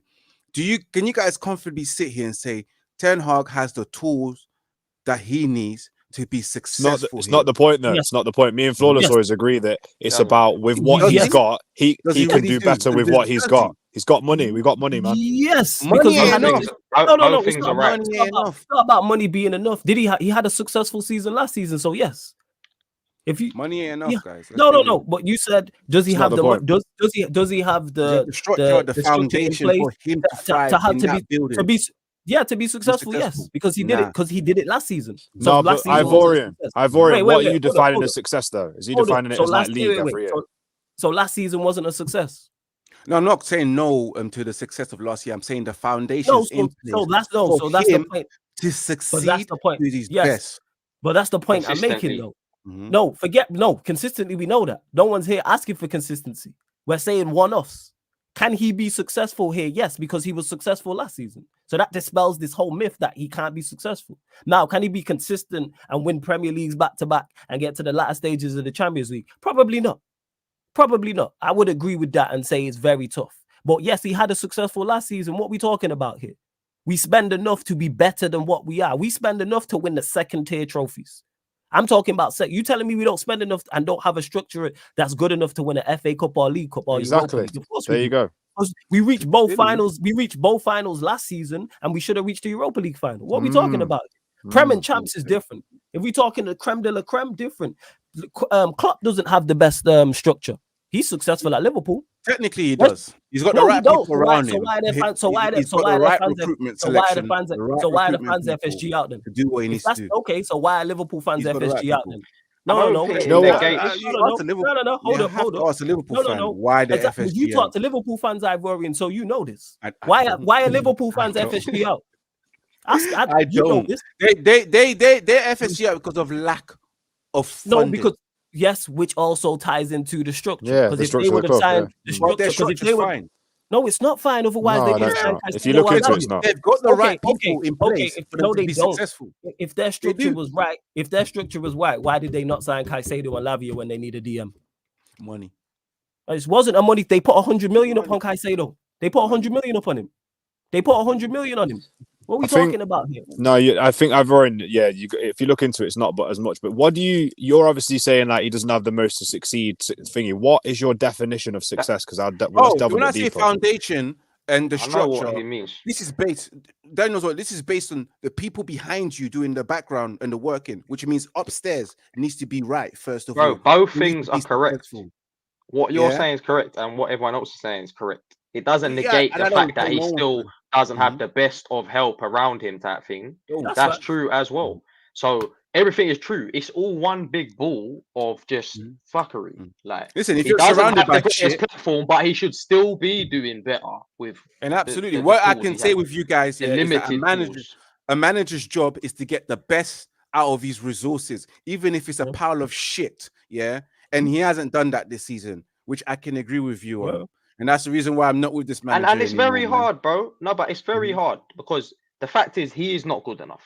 But another fact is it is going to be hard for him. You're asking for the impossible for this guy. Like Ferguson was just some one-off type of exception when it comes to generational. The GOAT. Exactly. So we're asking for a lot. So it is Ten Hag's fault in many ways, but in some ways it's not at the same time because I can imagine it must be a very hard job. This is the hardest job in the world, bro. Oh, real talk. Management, this club. Solid. So I feel for him in one way, But at the same time, I don't, because he's not helping himself when he's saying certain things in the press conferences. The way he's moving, in-game management, his so-called tactics, all that shit, repeat that again. Tactics.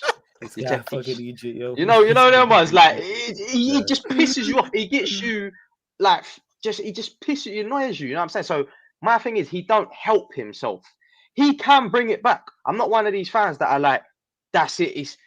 He can, but it's very unlikely. But I hope that he can surprise me and everyone else and somehow bring it back. I'm asking for a miracle.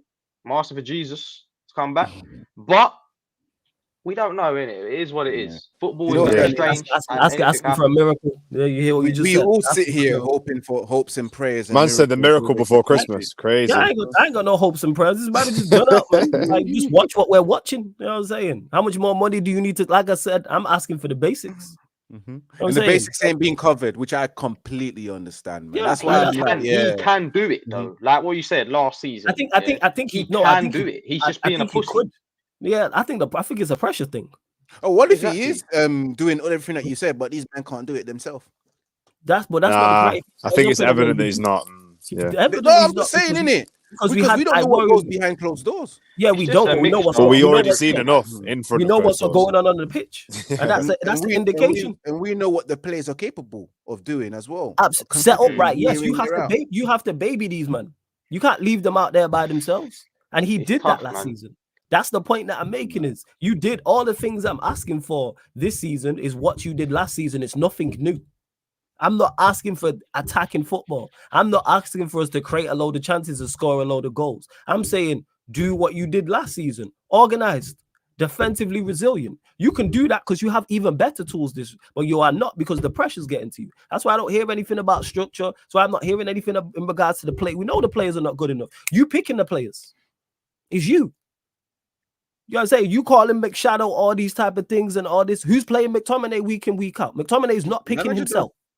That's on the manager. That's why I don't even blame McTominay. Yes, I'll critique him in game, but who's playing him week in? So Flawless, are you putting no percentage on like the fact that the shit around him is mash up as well? Like, are you one or the other, or are you like in regards to what? In regards to what? The structure? Or are you talking about the players? The blame game, basically. Is that what you're saying? Just like what we're saying, because you're saying you don't want to hear about not on the pitch. You know why? Because when we had the structure thing as well. You know why I don't hear the structure. You know why I don't hear the structure thing? Because when we had a successful season last season, no one went praising the structure. So you can't have it both ways. It can't be no. It can't be we win and have a successful season last season and we just praise Ten Hag and praise the players, but then the structure gets no praise whatsoever. But then when we lose, we want to all of a sudden look at the structure. Like, no. Last season, we had a successful season, but owners out, structure out. It's always owners out, structures out. But the point that I'm making is that we don't praise the structure when we win, so therefore we can't critique it and blame it when we lose, because you can win in spite of it, because he did it last season. What are we talking about? He did it last season. All I'm asking for is him to revert back to what he did last season. I even say him finish third. I even saying have the second best home record. I'm not even saying go win a Carabao Cup. I'm not even saying go get to the FA Cup final. Again, be a cohesive, organized unit. I'm saying playing McTominay week in, week out is nothing to do with the structure. Playing Rashford week in, week out is nothing to do with the structure. Playing Anthony week in, week out is nothing to do with the structure. Dropping Varane for Johnny Evans, Maguire, and Lindelof is nothing to do with the structure. And the list goes on. Stop blaming the structure. It's nothing to do with the structure, what this man's doing. That's nothing. Signing Mount is not on the structure. Technically, he asked for him. But what? He asked for him. So in terms of what we were saying not too long ago about hiring the right people around him, like the scouts and all that, they should have had that in place so that he wouldn't have been able to make like. I hear that, Dan, but I flip this on the head. I flip this on his head. Then with the Mount situation, even if you have a great structure, great recruitment, you still get things wrong. You get signings wrong. But obviously it's limited. In City with Pep, we'd say they have the best structure, best everything, right? They've got signings wrong. Did they not sign Claudio Bravo? Did they not sign Goldens? You know what I'm saying? Are people not questioning? To be fair, I'm just trying to find something to to back, man. Like, There's but nothing to back. it's like There's nothing to back. You don't deserve to be back. I'm not backing him. My other club's thing? a shambles, guys. I'm just From head to exactly. toe. You know the other thing that I want to add to what Flawless said as well. Yeah, Mhm. he said like he's signed these players. He knows these players. Yeah, you've had a whole season with this squad, so you should understand this squad by now. You should understand kind of who you can rely on, who you can't, who can play well consistently, what each player's attributes are. Do you know what I mean? Where they fit into the system that you are building. Mm-hmm. But it seems like this season he's just kind of lost his way on all of that. Like, do you know what I mean? Like, I thought you were like, if you look at the way he set up last season compared to this season, I don't recognize us at all. Yeah, that one there, I completely get man. Leon, and I'm with Flawless. Go back to what you was doing last season because That's that wasn't that bad. Just go back, like and build on that. Like take your ego out of the way, your pride and all that stuff. Because I know these men; these are very proud men, and they're very egotistic, and they will go with their ways and die with their ways. That's how they are when it comes to football. They never want to change. But go back to what you did.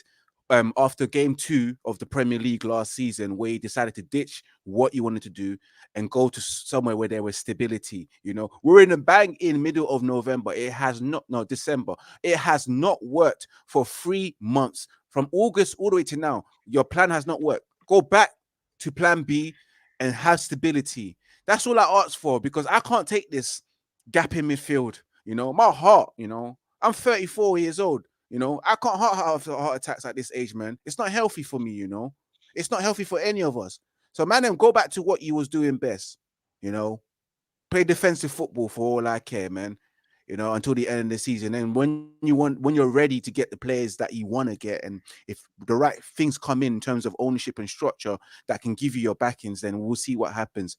But till now, go back to what was working. You know, although it wasn't great at times, go back.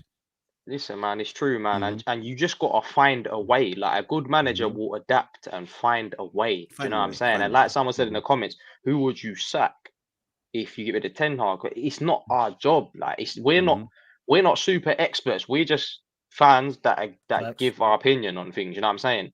Ten Hag needs to just do what he needs to do, bro. You're meant to be a manager, competent.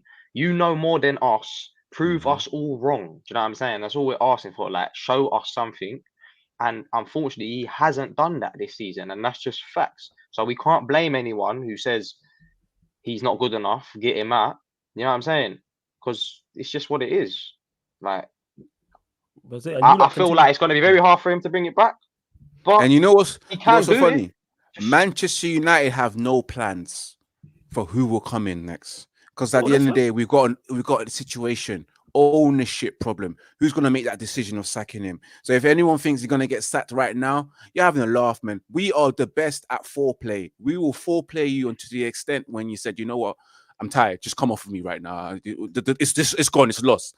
It's the truth. We've seen it with signings, transfers. We've waited 3 months knowing that we're signing this player. It's the truth. Am I lying? I didn't even catch that. The realest. It's the realest. It's the realest shit I've ever said so far. That's an Ivorian special right there. That's an Ivorian spice special right there. Yeah, that is an Ivorian spice. Emphasis on spice. Emphasis on spice. You know what I'm saying? Joke, man. So yeah, man, I don't see it happening, man. Let's wait until the changes are made. Which I'm not gonna be one of them people though that because he is just ultimately being shit this season, and it's just all like I hate him, and that's it. It's over. Like, and bro, there's always something. There's always something. You done what you done last season. Just change it, bro. But how long do we give him to do that? I don't think he is going to. No, yeah, that's what I'm saying. I don't want to give it. Like, I'm done myself. I'm saying. I agree with you, Dan, to an extent. I was at bargaining. Yeah. I kept saying it for weeks on end on the show. I was on here saying, you know what, just revert back to what you did last season. And then it came a point where I was like, oh, you're not going to do it? All right, bye. We ain't got time to wait for you to turn it around. I'm saying for you to act right. What kind of shit? This ain't no relationship. You know what I'm saying? Might do it. Starting tonight, he might suddenly do it, man. And guess what? There'll be Chelsea all over again. We play well tonight. We beat Bayern Munich, and then we go to Anfield on Sunday and get. What it needs to be, it needs to be the next 10 games, but it needs to be the next 2 months that you're consistently adopting something new and it's working, and then I'll be more open to. You know what I'm saying? Rap, man. He ain't got credit in the run up bank the right now. likes, though. Continue to run up the likes, people. Hit the subscribe button. We will get onto the Liverpool game in a second as well. But before we get onto that, our captain is missing that. Ivorian mentioned it earlier, so we'll start with you, Ivorian, on that. Do you think Bruno got booked on purpose to miss the Anfield game? Fucking yes, bro. The man has no balls. He knew it. Like I said before earlier on, yeah, and big pause on that as well. But like I said earlier on, man knew he was one yellow card away from getting a suspension. And he said to himself, you know what? I'm probably going to be missing in that Liverpool game regardless. Might as well just get a yellow card so I can be completely missing. Because I'll be honest with you guys, he took that. He got the yellow card on deliberately. It's deliberate, you know. What was the reason for Bruno Fernandes to go to the referee and whine and moan? Well, I would say this. There was no reason. Oh, so I'm on me. I just sorry quickly, yeah. I don't think he did it on purpose. You know why? Because as much as he's not the best player and he goes missing, Bruno always has fight in him. Bruno never gives up. I think it's just who he is. You don't have that mentality. Right, hold on. Bruno... Let me ask you a question, Randall. Let me ask you a question. Oh, Bruno, here we go. I agree. Randall, you're my done. You know what I'm saying? So let me ask you this question. No, this is no disrespect. Hey, when you talk about Bruno with flawless, you have to listen. You have to know what you're saying. I just got one question to you because you said you don't. Yeah, go on. Shoot. He always has fire and always has fight. Yeah. When we played when we played last season away at Liverpool, do you think he gave up? Mm-hmm. The last game, yes, he played at Anfield. Do you think? Wait, which game was that? Was that the one? Was that the one? Was that the one where? Was that the one where Gary Neville made the comment? Was that the one he made the comment? Yeah. But even Gary Neville's comment was a lie, though. It was a lie. No, you know I'm not man talking ain't about understanding. No, I just want to know, do you think he gave up in that game? You watch, do you think he gave up? Okay, cool. Let me draw a line, yeah? So there's a fine line between being crap but still trying. Bruno tries, even if he's missing, he still tries. So I think in his heart he never gives up, but it doesn't justify. I'm not trying to say that just because you don't see him in the games, he's still fighting, he's just crap. You know, and somehow people are focusing on the wrong perspective. Like they're looking at it wrong. It's not a question of did he mean to do it or not. The fact is, go on. Yeah, he is who he is. He lacks the awareness, regardless of if he meant it or not. He did it, and he's been doing that. He's been petulant. You know what I'm saying? That's just who he is as a person. So if he meant it or not, he still did it. Do you get what I'm trying to say? So at the end of the day, I get that. Yeah. That's who he is, bro. Like he could have, regardless, he might have done it intentionally, he might have not.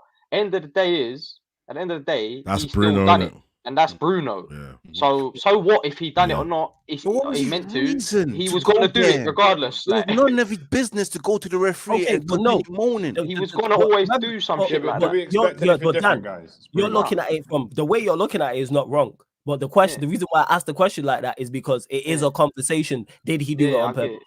Like that's why I don't know. I would say I don't know, but I don't really care because he is who he is, and I don't. Because as much as I don't rate Bruno, I'm in agreement with that. Most people think, "Oh, I'm gonna absolutely like butcher him for doing it." I don't think he's emotional. He's just very emotional, so you don't know. That's a bad thing. But I don't know if he did it on purpose. Number one, so let me just clear that up, people. All I'm saying is we don't know. The fact that this is a conversation tells you all you need to know about the level of this man and where he's at. This should not be a conversation because last season, before we played Arsenal, we had Crystal Palace the game before.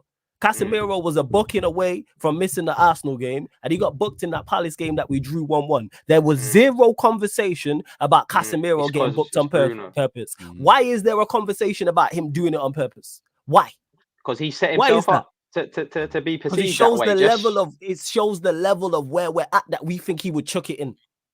That's the captain leader that people have. You heard Ivorian say 110%. Yes, he did it. But ask Leon when he gets back. Rhino doesn't think. You don't know. I don't know. The chat. I've seen everybody in the chat talking about it. Man, super chatted. Look, I think as a footballer, I would highly doubt. I'll be very surprised if he didn't want to play. He comes across. I know he's emotional. But he comes across as someone who wants to play every game. We've seen he does play every game. You know what I'm saying? In terms of the work ethic, like we can't question that. Do you know what I'm saying? That's just what it is. Like you know what I'm saying? So I doubt he wanted to intentionally miss that game. It's a big game. Bro. I think he did it like the way he did it. Why? You know, right? One, why we don't are you know even in the game that playing shit. football then? Mate, just Like, to do you know what I'm clarify, saying? before you go, just to clarify, people, Ivorian said that number one, number two, we have That's no his own clarification views. if they did it. But yeah, that's Ivorian spice for United. Secondly, the thing is though, People Dan, just don't like the Dan, guy, so they're saying, Dan, "Oh, he 100% no, done it." Like, Dan, it's just I, not I, that the I hear objective. the argument. You know what I'm saying? I could believe that he would do that. I could believe You it. could, but then he might Yes. have not. Like, I don't. Yeah, no, I know, but the fact, no, but the fact that it's a conversation is the biggest problem. I think people are missing but- the entire point. Yeah. Why Why is are it we a having this conversation? conversation? We're having this a conversation because we know his character on the football Look pitch. at this comment from Depay. 100% purpose. He's a rat. Yeah? That's crazy. Like, But the fact is, I go back to the Casemiro thing. Last season, nobody thought Casemiro got booked on purpose to not play away against Arsenal. Nobody. Why is Arsenal it a fans did. conversation? Arsenal And fans it's tried to like- make it like- look good. it's basically Yeah, the banter, boy who yeah, cried yeah. wolf, innit? It's basically the boy who cried wolf, innit? They've been running jokes. The fact, like I said, the fact that Ivorian can say on Memphis Depay, big up for the super chat, can say, yeah, he definitely did it. I can't argue them down. That's a problem. I can't tell Ivorian categorically you're wrong. Now, if he said Casemiro's name, I'm saying that. If he said Varane's name, I'm saying that. I could see him doing that because I watched him give up when we lost 7-0. I watched him give up in that same place last season. Where was he when we get him packed in? Actually, no, flawless. I can't lie. Varane's bottled it for us. Varane has bottled it for us. When I think the City game, there was a City game when everyone was saying that he's faking his injury because he can't hack it. I think I secretly I think Varane bottled it that game. Still. I know the game you're talking about is the game we got beat 6-3. When he went off injured, when he went off injured, we was only 2-1. Oh yeah, true. It was only 2-1. You know what it is, Bruno man. Yeah, it was only 2-1 or 1-1. Go on, carry him. You know what it is with Bruno man. Danny hit the nail on the head, man. His lack of self-awareness. Like, this guy only cares about himself. That's all he cares about. But he's just an emotional guy, innit? Exactly. And you know what it is? It goes back to Flawless's point of the wrong profile of players. Do you know what I mean? It goes back to like how have we ended up with someone like that? And like people cover it up and say like, yeah, he's GA and his stats are rare. You're gonna get good stats when everything gets played for you. Like we pulled it up the other day. Flawless, was you there when Said pulled all the numbers up on that stream and he had like 383 minutes between each goal or something mad like that. Like, do you know what I mean? So you can shove your GA up you know what I mean? I'm not interested. So at the end of the day, it's the lack of self-awareness. I would hate to play with someone like Bruno. I would hate. If I was Højlund right now, I wouldn't like it. I would not like it. Do you know what I mean? Do you know what it is for me though, Leon? Yeah, like as much as people don't like Bruno, like I like Bruno more than the average person does. But I've more grown to like be annoyed with his petulance towards this end of the season. But I rate Bruno. I think if you put the right midfield around him, and like for example, he's not you can afford to do all that. People go on if you're producing good performances, not just goals, but if you're producing game in, game out. I'll take that. He's not consistent. Yeah, but look, people take different things from football sometimes as well. It's like let's not act like goals is not something at the same time. Yeah, but it's still a contribution. You know what it is sometimes? Me and Flawless talk about this. It's like how damaging, like it doesn't matter how many stats you show me, my eye test is what I judge things. Thank you. This is what I'm saying about how people view football differently and stuff like that. And it depends on the positions as well. Like if you're a midfielder, striker, like some people, if you got a striker and he's I don't know, like obviously when Ronaldo was here, like he was still bagging goals, but people didn't appreciate everything else. Yeah, but that's the thing as well. It's the same example for me because like, and this is down to my preference. I can say this myself, but like I don't see us moving to the next level or rebuilding at any stage whatsoever with these kind of players when the team's not performing. I agree, but what I don't agree with is when people have like this sort of weird agenda, like this weird sort of hatred towards like just be objective about situations, bro. Like they're cool. You might not like a certain player or something, but let's not say someone is completely shit and void. So what I'm saying is, they don't offer nothing whatsoever. No, I get that, and I'm not saying that. I'm not saying that's weird to me, bro. Yeah, I get that because do you know what it is for me? It's like your team needs to play cohesively together for you to get results within a game. I'm a very big person on like processes and the way things work and stuff like that. Yeah, so I think for me, when you don't retain the ball very well, psychologically on your team, it has a big impact on the players. It brings belief right down to the bottom Because at the end of the day, yeah, if you're pinned back by a good team, or if you've got an attack of a not so good team and break them down, yeah, and you can't look after the ball, it hurts you in both scenarios. If you're being pinned back by City for 20 minutes and then this guy gets it and just booms it straight up, yeah, psychologically, like, mate, bro, I've just been under the cosh for 20 minutes. Killing if you're the attacking flow, a team yeah. and you don't have the right captain, players for crosses or the right decisions, it can annoy you, bro, because you're like, oh my God, we've been spamming it all game and we're not getting it in. And that's where I think, I'm not blaming it all on him, but his lack of self-awareness on the pitch and from what he did then at that point there, I think it hurts us, I really think it does. Let me get to this from I agree, IBN as well. He shouldn't be starting. Big up for this. Yeah, I agree with that. He shouldn't be starting. Bruno has been getting cooked. Roy Keane saying he's not captain material if he played Liverpool, and we got cooked. And if he would have got cooked again, he would be on the chopping block. I think he is already on the chopping block. Big up for the super chat, IBN as well. And like I said, I actually genuinely don't know. And this is how you know I don't have no agenda against Bruno. I genuinely don't know if he got booked on purpose. But do I believe the fact is he got booked, didn't it? Yeah. But what I'm saying is, like, the fact that I can believe he did it on purpose is a testament to, because there's some players I'm not hearing it about. There's some players like verbatim, I'm like, no way. And we've seen how passionate Bruno is, whether you like it or not, in terms of, when we've seen these clips of him and he's having a meltdown and that bare emotional, he was probably he could have probably been kicking himself after getting booked after that game. He could have probably been headbutting the fucking lockers in the change room, for all we know. But that's why I'm saying it's the wrong sort of question to be like. It don't really matter. He got booked. And that's the fact of it. He shouldn't have got booked. Again, he shouldn't have got booked. And Dan, you made a great point. That's a problem within itself. But because of how he is on the pitch, there's another conversation. Why we got our biggest game away? You're our captain, leader, all this nonsense, and you go and get booked for. You didn't even get booked for. If you would have got booked for a challenge, I go, you know what? Fair. Say Bournemouth from the breakaway and we're winning 1-0. And he gets booked to stop a counter attack. You're got booked for chatting shit, innit? Talking. Well, here's the thing as well, yeah. I don't know if you man think it, yeah. Do you know what my conclusion of it is? Yeah. I don't give a shit. What he does, I don't give a shit. I think we play better without him. I don't give a shit. Yeah, we will do. Because he'll be more balanced in the midfield. Do you know what I'm saying? Sorry, Rhino. Hopefully we'll get to see some shit that we ain't seen. I can't lie. Listen, Random, yeah. No, wait, Random. Listen. I understand everything I understand everything that Bruno has flaws with. But this myth of we play better with the reason why I don't agree with it, in my humble opinion, is I just feel like, yes, he don't turn up in big games. When we really need him, he's not consistent. He is petulant. He does kill the flow of our midfield overall. Don't get twisted. But I just think, like Fulula says, we are so bad that even our best player is he's not good enough. But if something's going to come out, normally it does come out from him. Last season, it was either Rashford saving us or Bruno giving us that one assist out of, 20 spams. Yes, there's other games you can pick up that he doesn't give us nothing, but generally, I feel like when he wasn't playing last season, we were worse. We're in a different season now, but from what I remember, there was a game he missed, and I remember we didn't create nothing. And my problem is, if Bruno's not there and Eriksen's not there, obviously Garnacho's started to create now. Who really are you confident that you could say this person's going to create a chance with? That's my question. What I'd say to that, Rhino, is in regards to when people say, "Oh, we're better without Bruno, or we're better with him." The reason why you can't say we're better without him because we don't see it. He don't not play. True, that's true. That's a good point. The entire time he's been here, we've never had 2-3 games in a row.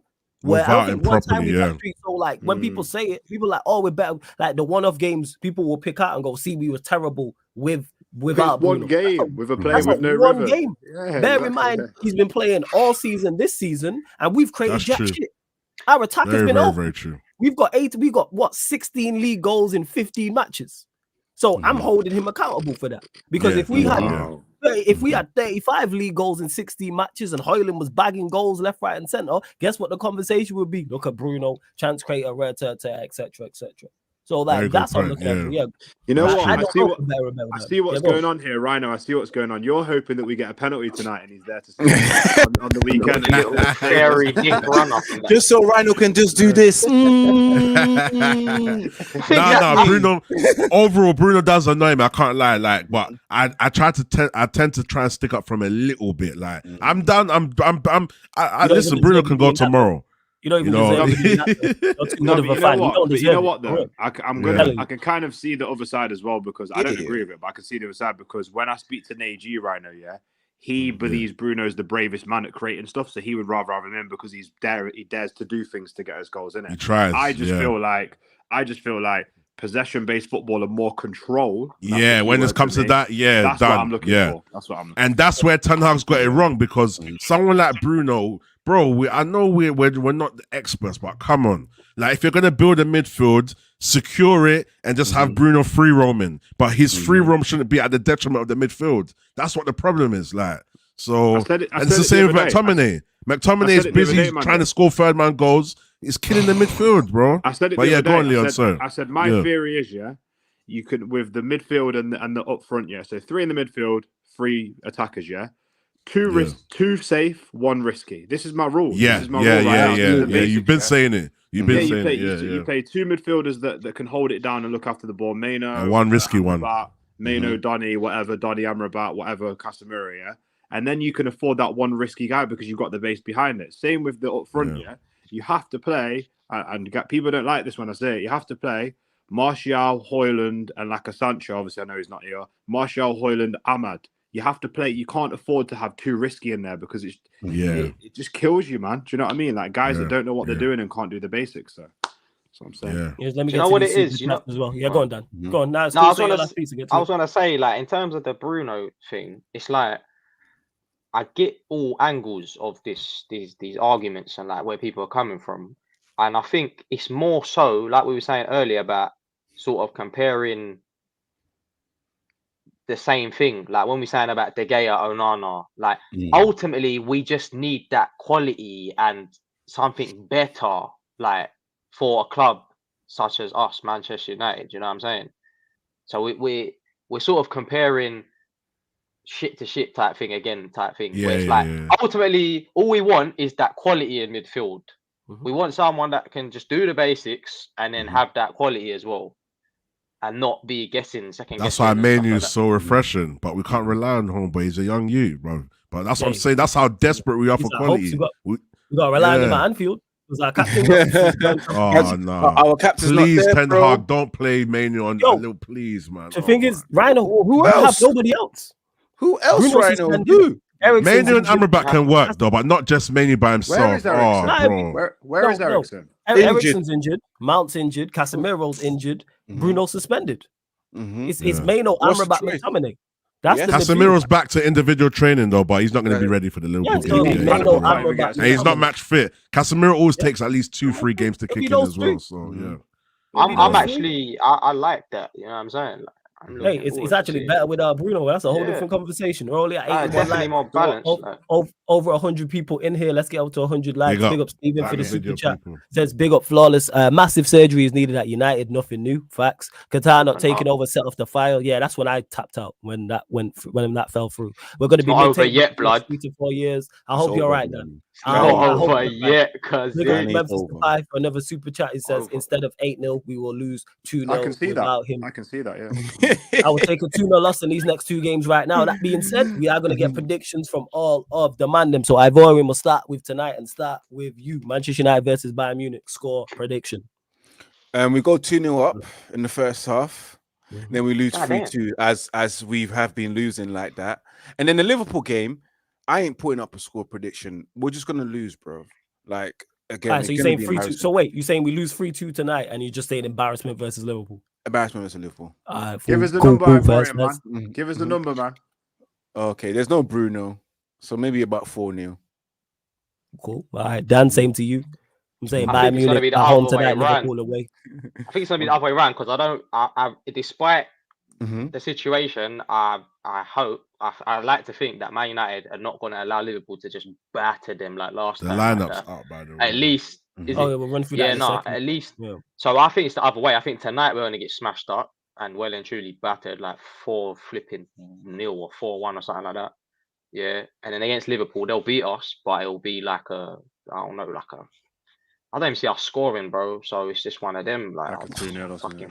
3-0 or something to Liverpool, Yeah. bro. Like 2-0. So what's your 2 scores? Say that again. I want it to be that way. What, is it bad, Rhino? Is it bad, What's Rhino? Well, what's he laughing at? Yeah, I'll just Wait. Wait. Hold on. Save the pain for One after. for them. What's your 2 scores, Dan? What's your 2 scores? Fucking that was 4-0. Ivorian. His reaction. 4-0 tonight and flipping 3-0 against Liverpool. Okay, 4-0 tonight, lie, 3-0 bro. against Liverpool. Fairs, Rhino, score predictions for both games. Bayern tonight. Listen, Liverpool away. let me tell you how I'm going to do this here. So I agree with Ivorian. I think it's like one of those ones, 1-2-0 up, and then they win 3-2, 3-2-1, or whatever. Cool. Liverpool now, do you know what I'm going to say? Give me a keyboard, yeah. Take off all the numbers between 1 to 5 and leave the rest of the numbers there, and then keep us at 0 and just pick any number, any remaining number left on the keyboard, and just fill it there. That's what I'm saying for that game, bro. I feel sad predicting losses. Like I don't want to do it, but It's not. Salah's gonna lick his lips like Salah, Nunes, Gakpo, Diaz, What about even Bayern? Elliot and them man. Attack They're tonight. above. Listen. Oh, what's the lineups, Rhino? Let's Um, get Leon. do mine. Let's get Yeah. Leon predictions Oh, first, and then sorry. we'll yeah, go after through Leon, yeah. I think Just line up influence is in the Sorry, better. Leon. Sorry, I want mate. to do mine before the lineups though. That's why I want to Yeah, get yeah. I can Oh, see let me these drop guys' it in the reaction chat, in it. I'll I've say. always like, Or someone will probably drop it. Tonight we're gonna. I don't think we'll win tonight, but I think it's like maybe a 3-1, 3-2. I think it'll be a closer game than what you think. I think the guys they fight back sometimes, then they give up for a little bit, and they fight back. So I think they give it a bit of a fight tonight. I think on the weekend it'll probably be like a 2 or 3-0, but it'll probably feel like a lot more. I think they will attack us a lot. I don't think we'll get that much. I think it'll go end to end, but I don't think we've got the quality to finish it off. So Do you know why I predict a heavy defeat against Liverpool? I feel like we're going to exert all our energy into this game and use up all our stamina. By the time we get to Liverpool, these players are probably drained. Or as Rhino always says, his favorite. What's that favorite word? Is it dead? Dinnered, yeah. That's how it is. The energy will be dinnered. But go on, Leon. What was your 2 score lines again? Say that again. So I'm going to go 3-2 tonight, and I'm going to go 3-0 on the weekend. So yeah, Ivorian, do you know what? Just a quick one on that. That's a really good point, because I want to see what this manager's saying. Does he really still believe we can compete in all the competitions? And because he just seems to just go strong team. Do you know what I mean? So yeah, this is the lineup. So Nana in goal, Dalot, Reguilon as the fullbacks, Maguire and Shaw as the centre backs, Amrabat, McTominay, Bruno Fernandes as the midfield trio. Then you've got Anthony and Garnacho, Eva side. oh wow, Boylan. that's We'll go to you. oh my god. Rhino, thoughts on what's it called? Thoughts on the lineup. Anyone want to change their score prediction? You know what it is, yeah. Let's give a clap to Ten Hag for being consistent with nonsense. Let's give a clap. Let's give him a clap. No, Varane. He's consistent. Crazy guy. I need to see the bench. I want to see Bayern's lineup as well. If someone could put in the chat. But yeah, just what? So we're playing centre backs Maguire and Shaw, Dalot and Reguilon. You know what? Yeah. It's just the McTominay for me. That's just what hurts me. It's the McTominay. It's the midfield. I confirm the rest of it. Reguilon is decent going forward. He's not the best going back. Maguire's in, average form. Let's be clear when I say that. Shaw, I think he's had one game decent centre back. I think there was another game he wasn't really too good. He was a bit shaky. So, it's just typical. At least we can say that we knew this was going to be the lineup. That's how consistent Ten Hag is. And it is what it is, man. I just don't even know what to say, man. I just don't know what to say, bro. It is what it is, man. I don't know what to say. Can man confirm? Yeah, this is the bench. Yeah, someone pull up the bench. Leon, thoughts on the lineup? Get anything? Yeah, we could have predicted this one. I think the only I'm clutching now, aren't I? I think the only positives I would say in this game is I think with what we've got, he's probably picked the best fullbacks for this game because he knows it's going to open up at some point and he's going to try and create crosses. But then again, who are we? Is it just McTominay and this is what I'm saying about his style of play. Is it just McTominay and Højlund that could score headers? Højlund don't even score them. But I think what we're going to hurt tonight, guys, is there's going to be a lot of chasing back because you see Garnacho and Anthony. Yeah, I think Garnacho is going to lose the ball probably a lot tonight. It's a lot of pressure on him. But that midfield, Jesus, I feel sorry for Amrabat actually. First, Dan, what are you saying? Thoughts on lineup? Yeah, no, I agree with what everyone's saying, but even someone just mentioned Varane in the comments there, man. This is big. What, he's on the bench?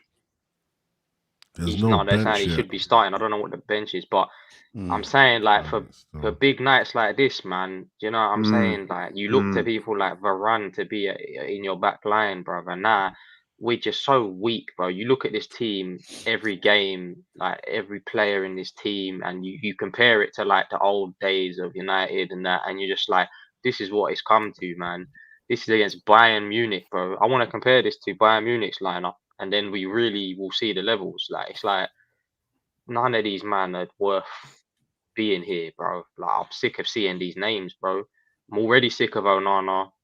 Dalot, whatever. I had enough of this guy. Maguire had enough. Shaw had enough, bro.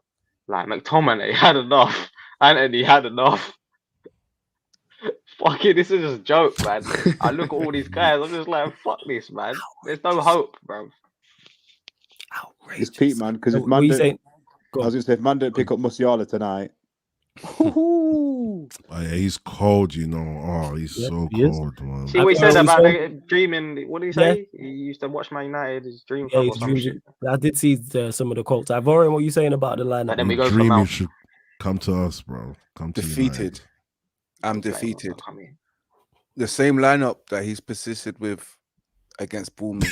My issue again is that midfield. I'm not feeling it at all, man. Again, Leon said we want a stability. You're playing hold on. Is this the exact lineup? This is actually the lineup. It's confirmed. It's confirmed the lineup, yeah. And again, where you need a bit of resilience and skill and control, you go again by going risky against Bayern Munich by playing McTominay and Bruno Fernandes in midfield with Amrabat doing everything on his own. Just put Kobe Mainu on and take off Scott McTominay, because today is not about knee slides and guts and passion and all that kind of stuff. It's about technical ability. Yeah, but then I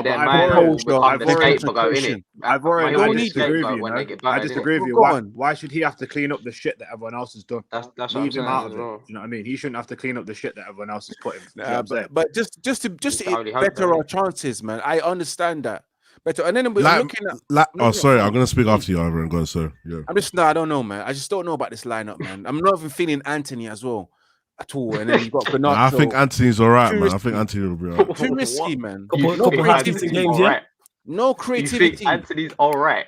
What? No, in terms of how he's been playing in his last few games. Relax, bro. Nah. Anthony's been all right. Anthony's been all right. He's been all right. You're all missing it, man. He's going to track back and work hard, guys. Come on, guys. That's what we want. Defensive winger is what we call him, innit? Yeah, come on, man. Anthony's been all right, though. The last 2 games, he's been decent, bro. He's done the basic things that he should be doing. We need to see more. He's been passing the ball more. He's been trying to beat his man. The only problem that kills everything that I'm about to say is when he starts doing that little hop thing where he beats his man, then he starts saying, hold on, wait a minute. And he starts going back. That I just don't understand. Like, that kills me. It's like, and he starts saying that, he starts stepping, Anthony's nuts, bro. But anyway, what I was going to say to you, realistically, if McTominay had that is weird. if McTominay had the sense to do the dirty work, you know, like what Fred used to do, and then you got Amrabat securing him. Like if you could play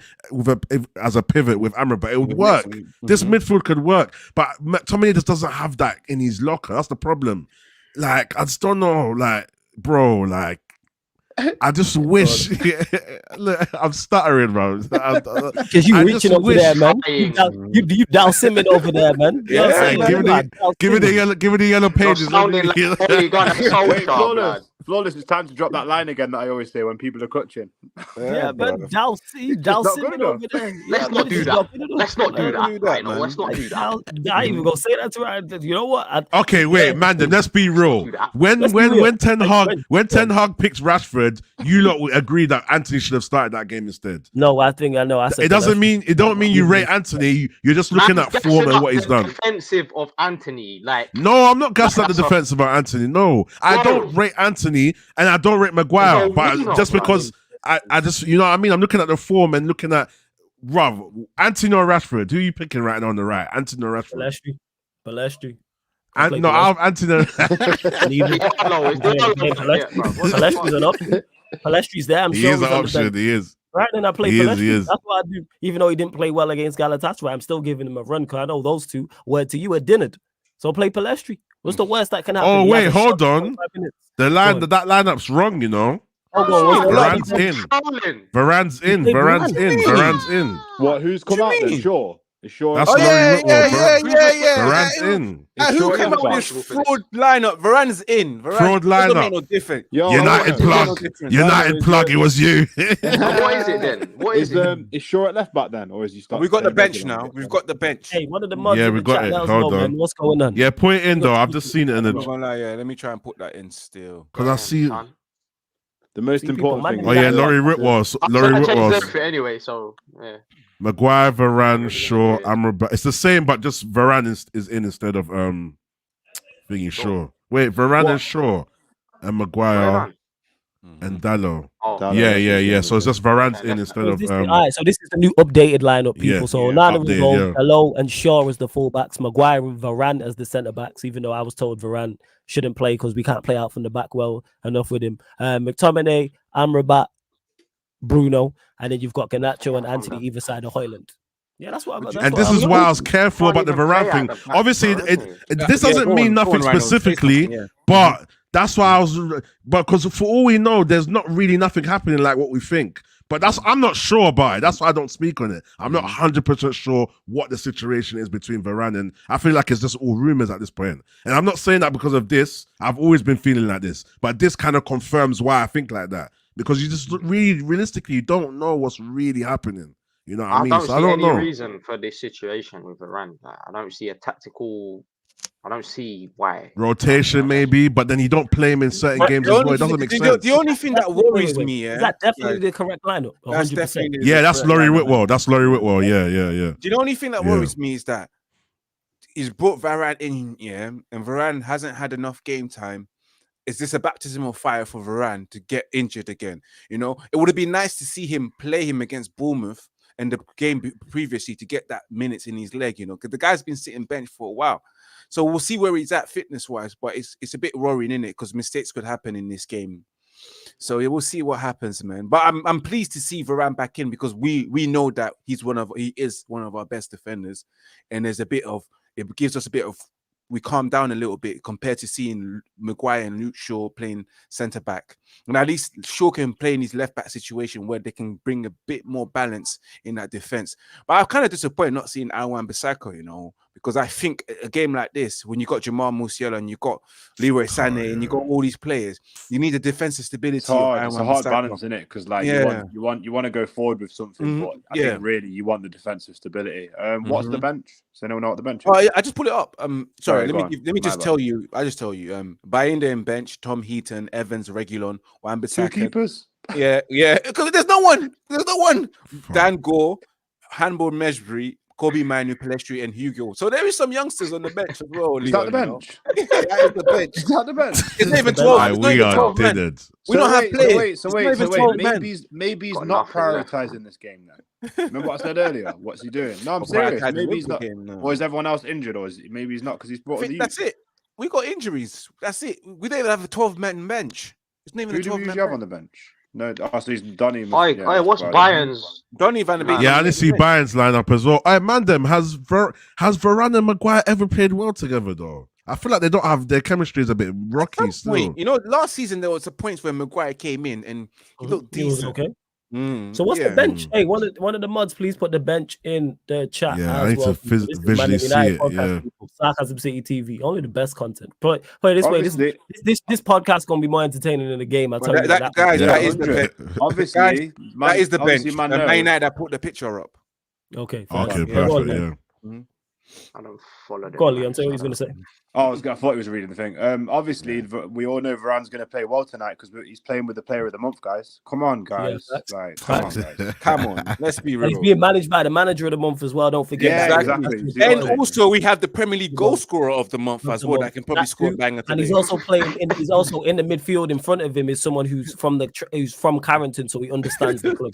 He gets it. And just think about it, It. when he's at a certain end, and he just the hairs on the back of his neck stand up because he's right? And also our captain's playing, and he's gonna be even more up for the game because he's missing the game at Anfield, and he wants to make up for missing the game for getting booked for petulance. Also that too. You know and he loves a big game. And he loves a big game. Oh my and he's the number one chance player in Europe. Let's not forget that. And don't forget, we've got the top goal scorer in Europe, Rasmus Højlund. Let's not do that. You know what I'm saying? Let's not forget that fact. You know what? And also on the left wing, we have the guy who scored that scored the goal of the season so far. So he's full of confidence. I'm saying, overhead kick at This is fantastic. You lot are killing me, man. Oh my days. These are all facts. What did we say that was wrong? Yeah, exactly right. Come on, man, jump on board. Facts. You know, like all them years ago, when we started to fall off. Yeah, if you just said to me, in about 7 or 8 years' time, you're going to be on YouTube and you're going to be absolutely busting joke, bare sarcastic and that. Yeah, I'd be like, no, we'll be back. We'll win. Sarcasm city. This is bottom of the pile. Lowest of the low. Guys, but we gonna rise like the phoenix from the ashes and finish second in the group, man. You know what I'm saying? That's what it is. All them things we just name people is all truth. What did we say that was a lie? Told. Flawless. All I do at night time now is just pray for that Thanos thing to happen, man. Just somebody to come in, Ralph Ragnick to come in and just play as gone. You know? Need big shake, bro. We are gonna close out, people. I will be live in like 35 minutes on the channel. So we'll go live 30 minutes before kickoff for the watch along as well. But make sure you subscribe to all the man them, Red United TV, Dan Sillyman, Rhino MG TV, Unleash Sports. The links are all in the title, people. So click the links, opens up new tabs. Hit the like button on here. We're 7 short of 100 likes. So let's get us up to 100 likes. And make sure you subscribe to the channel Sarcasm City TV. We are less than 100 away now. We are in double digits away from 9K. Casters Flawless, your show's one of the best United channel. Hey, you know how it is, man. Man, the United podcast. But we'll go to you first, Leon. Let them know what you got coming up for the rest of the week, where they can find you, all that good stuff. Yeah, man, cool. So I got a new show kicking off on Thursday with some guys from the gym. We chat United in the gym. So I've decided to put it online and that, some controversial opinions, so that should be pretty good as well. Obviously, I got my Sunday segment with Mr. 4 Years, Mr. Nagy. Wants the manager to stay for another 4 years. So it's an interesting segment, that one. Yeah, exactly. I think he said what? I think Nagy's MO is give the manager 4 years. Am I correct in saying that? It's just any manager 4 years. Every time you ask him where his baseline level is, like where his cutoff point is, it's just like a dissertation. So we don't ask, so it's a bit mad still. By the way, Rhino, I just seen in the chat Tyrone's nearly done with Ten Hag as well. So. Oh yeah, I see it. Tyrone's about done. It's because do you know why? It's because he's dropped his boy Marshall. That's why. That's why. But I've also got a brand new. And before you man carry on in the chat, hey, just shut the fuck up. How about that? Yeah, go on, carry on. Tired of this guy, yo. I'm tired of this nigga. You know what I'm saying? No, I've also got some boxing content coming up as well. So I'll be doing some pre-records and that, and brand new format that I've edited as well, where it's like quite animated and some pre-stuff. But yeah, man, we're building, man, with the time we've got, and always massive shout out to Flawless. Love coming on here and that with Danny, Ivorian, and of course Rhino. It's been an emotional few weeks right now, isn't it? Serious, man. Roller coaster, man. You just hear it in his voice. Roller coaster, bro. Hey, nah, man. We just named all the positives we got going into this lineup. We'll be calm. But yeah, go on, carry on, Leon. That's me, bro. That's me. So is that you? Same to you, Rhino. Let them know where they can find you, what you got coming up, all that good stuff.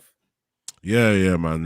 Emotional roller coaster, Rhino, man. But big up the chat as well. Make sure you liking the video. Big up Danny, Ivorian, Leon as always. And Flawless, man. It's always a pleasure, man.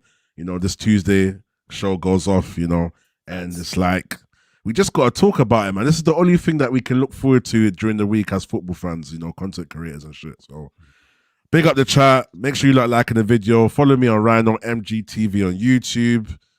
My socials is there as well.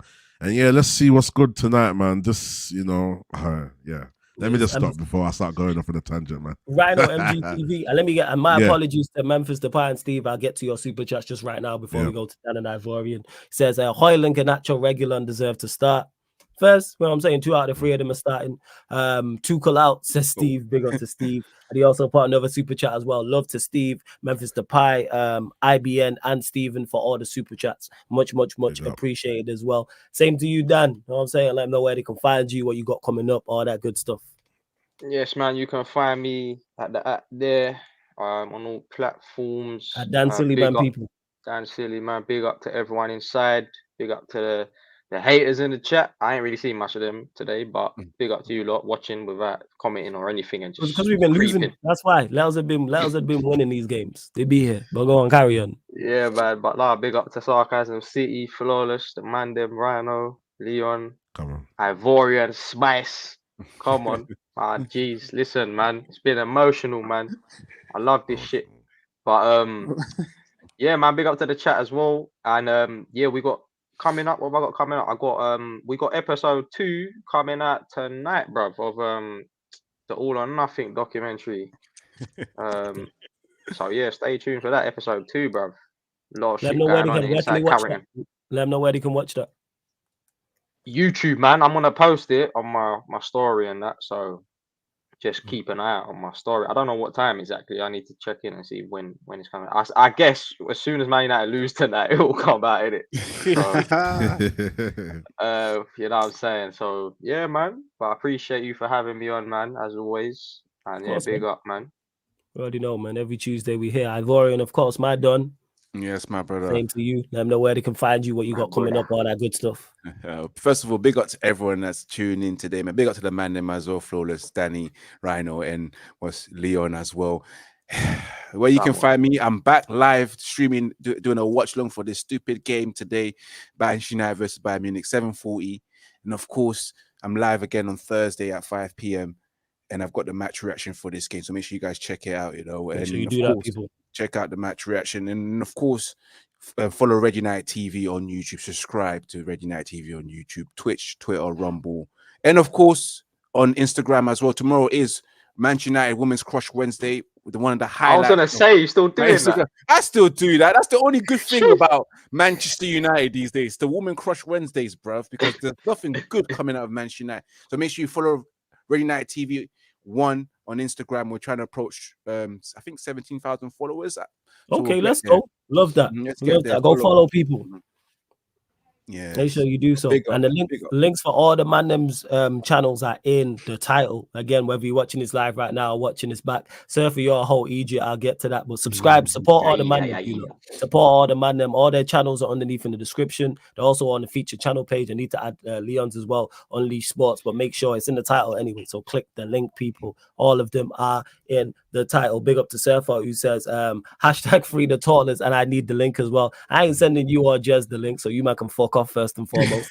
Secondly, for those that know about this tallest thing, because people have been asking in regards to what it is. So it was after we lost to Bournemouth and people were scapegoating Martial. So I was like, yeah, Martial is one of the last scapegoaters. So we were talking about him. We was like, because the usual scapegoats are not playing because there's no, so Martial's out there even though he got taken off. There's no Rashford, there's no Sancho, there's no Casemiro, there's no Varane. And I said, yo, what do they all have in common? They're all tall. You know what I'm saying? And then Surfer goes, yeah, what a bunch of tallers. And then it just kicked on from there. So that's where it stems from, people.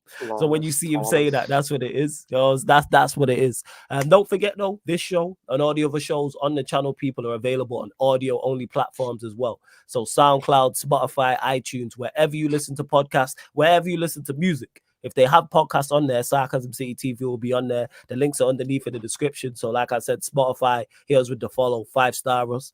SoundCloud as well, follow us. And all you iPhone users, iTunes, Apple Podcasts, 5-star us, leave us a review. We'll legit be back in 30 minutes, people. I'm going to start 7:30 p.m. So 30 minutes before kickoff for the United Bayern Munich watch along. So it's going to redirect you straight there. So all I need you lot to do is hit the like button, leave your score prediction in the chat as well. And then, yeah, hopefully, you know, somehow Manchester United managed to pattern a win. But love to everyone that has locked in. People, quick one, people. Don't forget, yeah, guys, if you get a bit down during the game,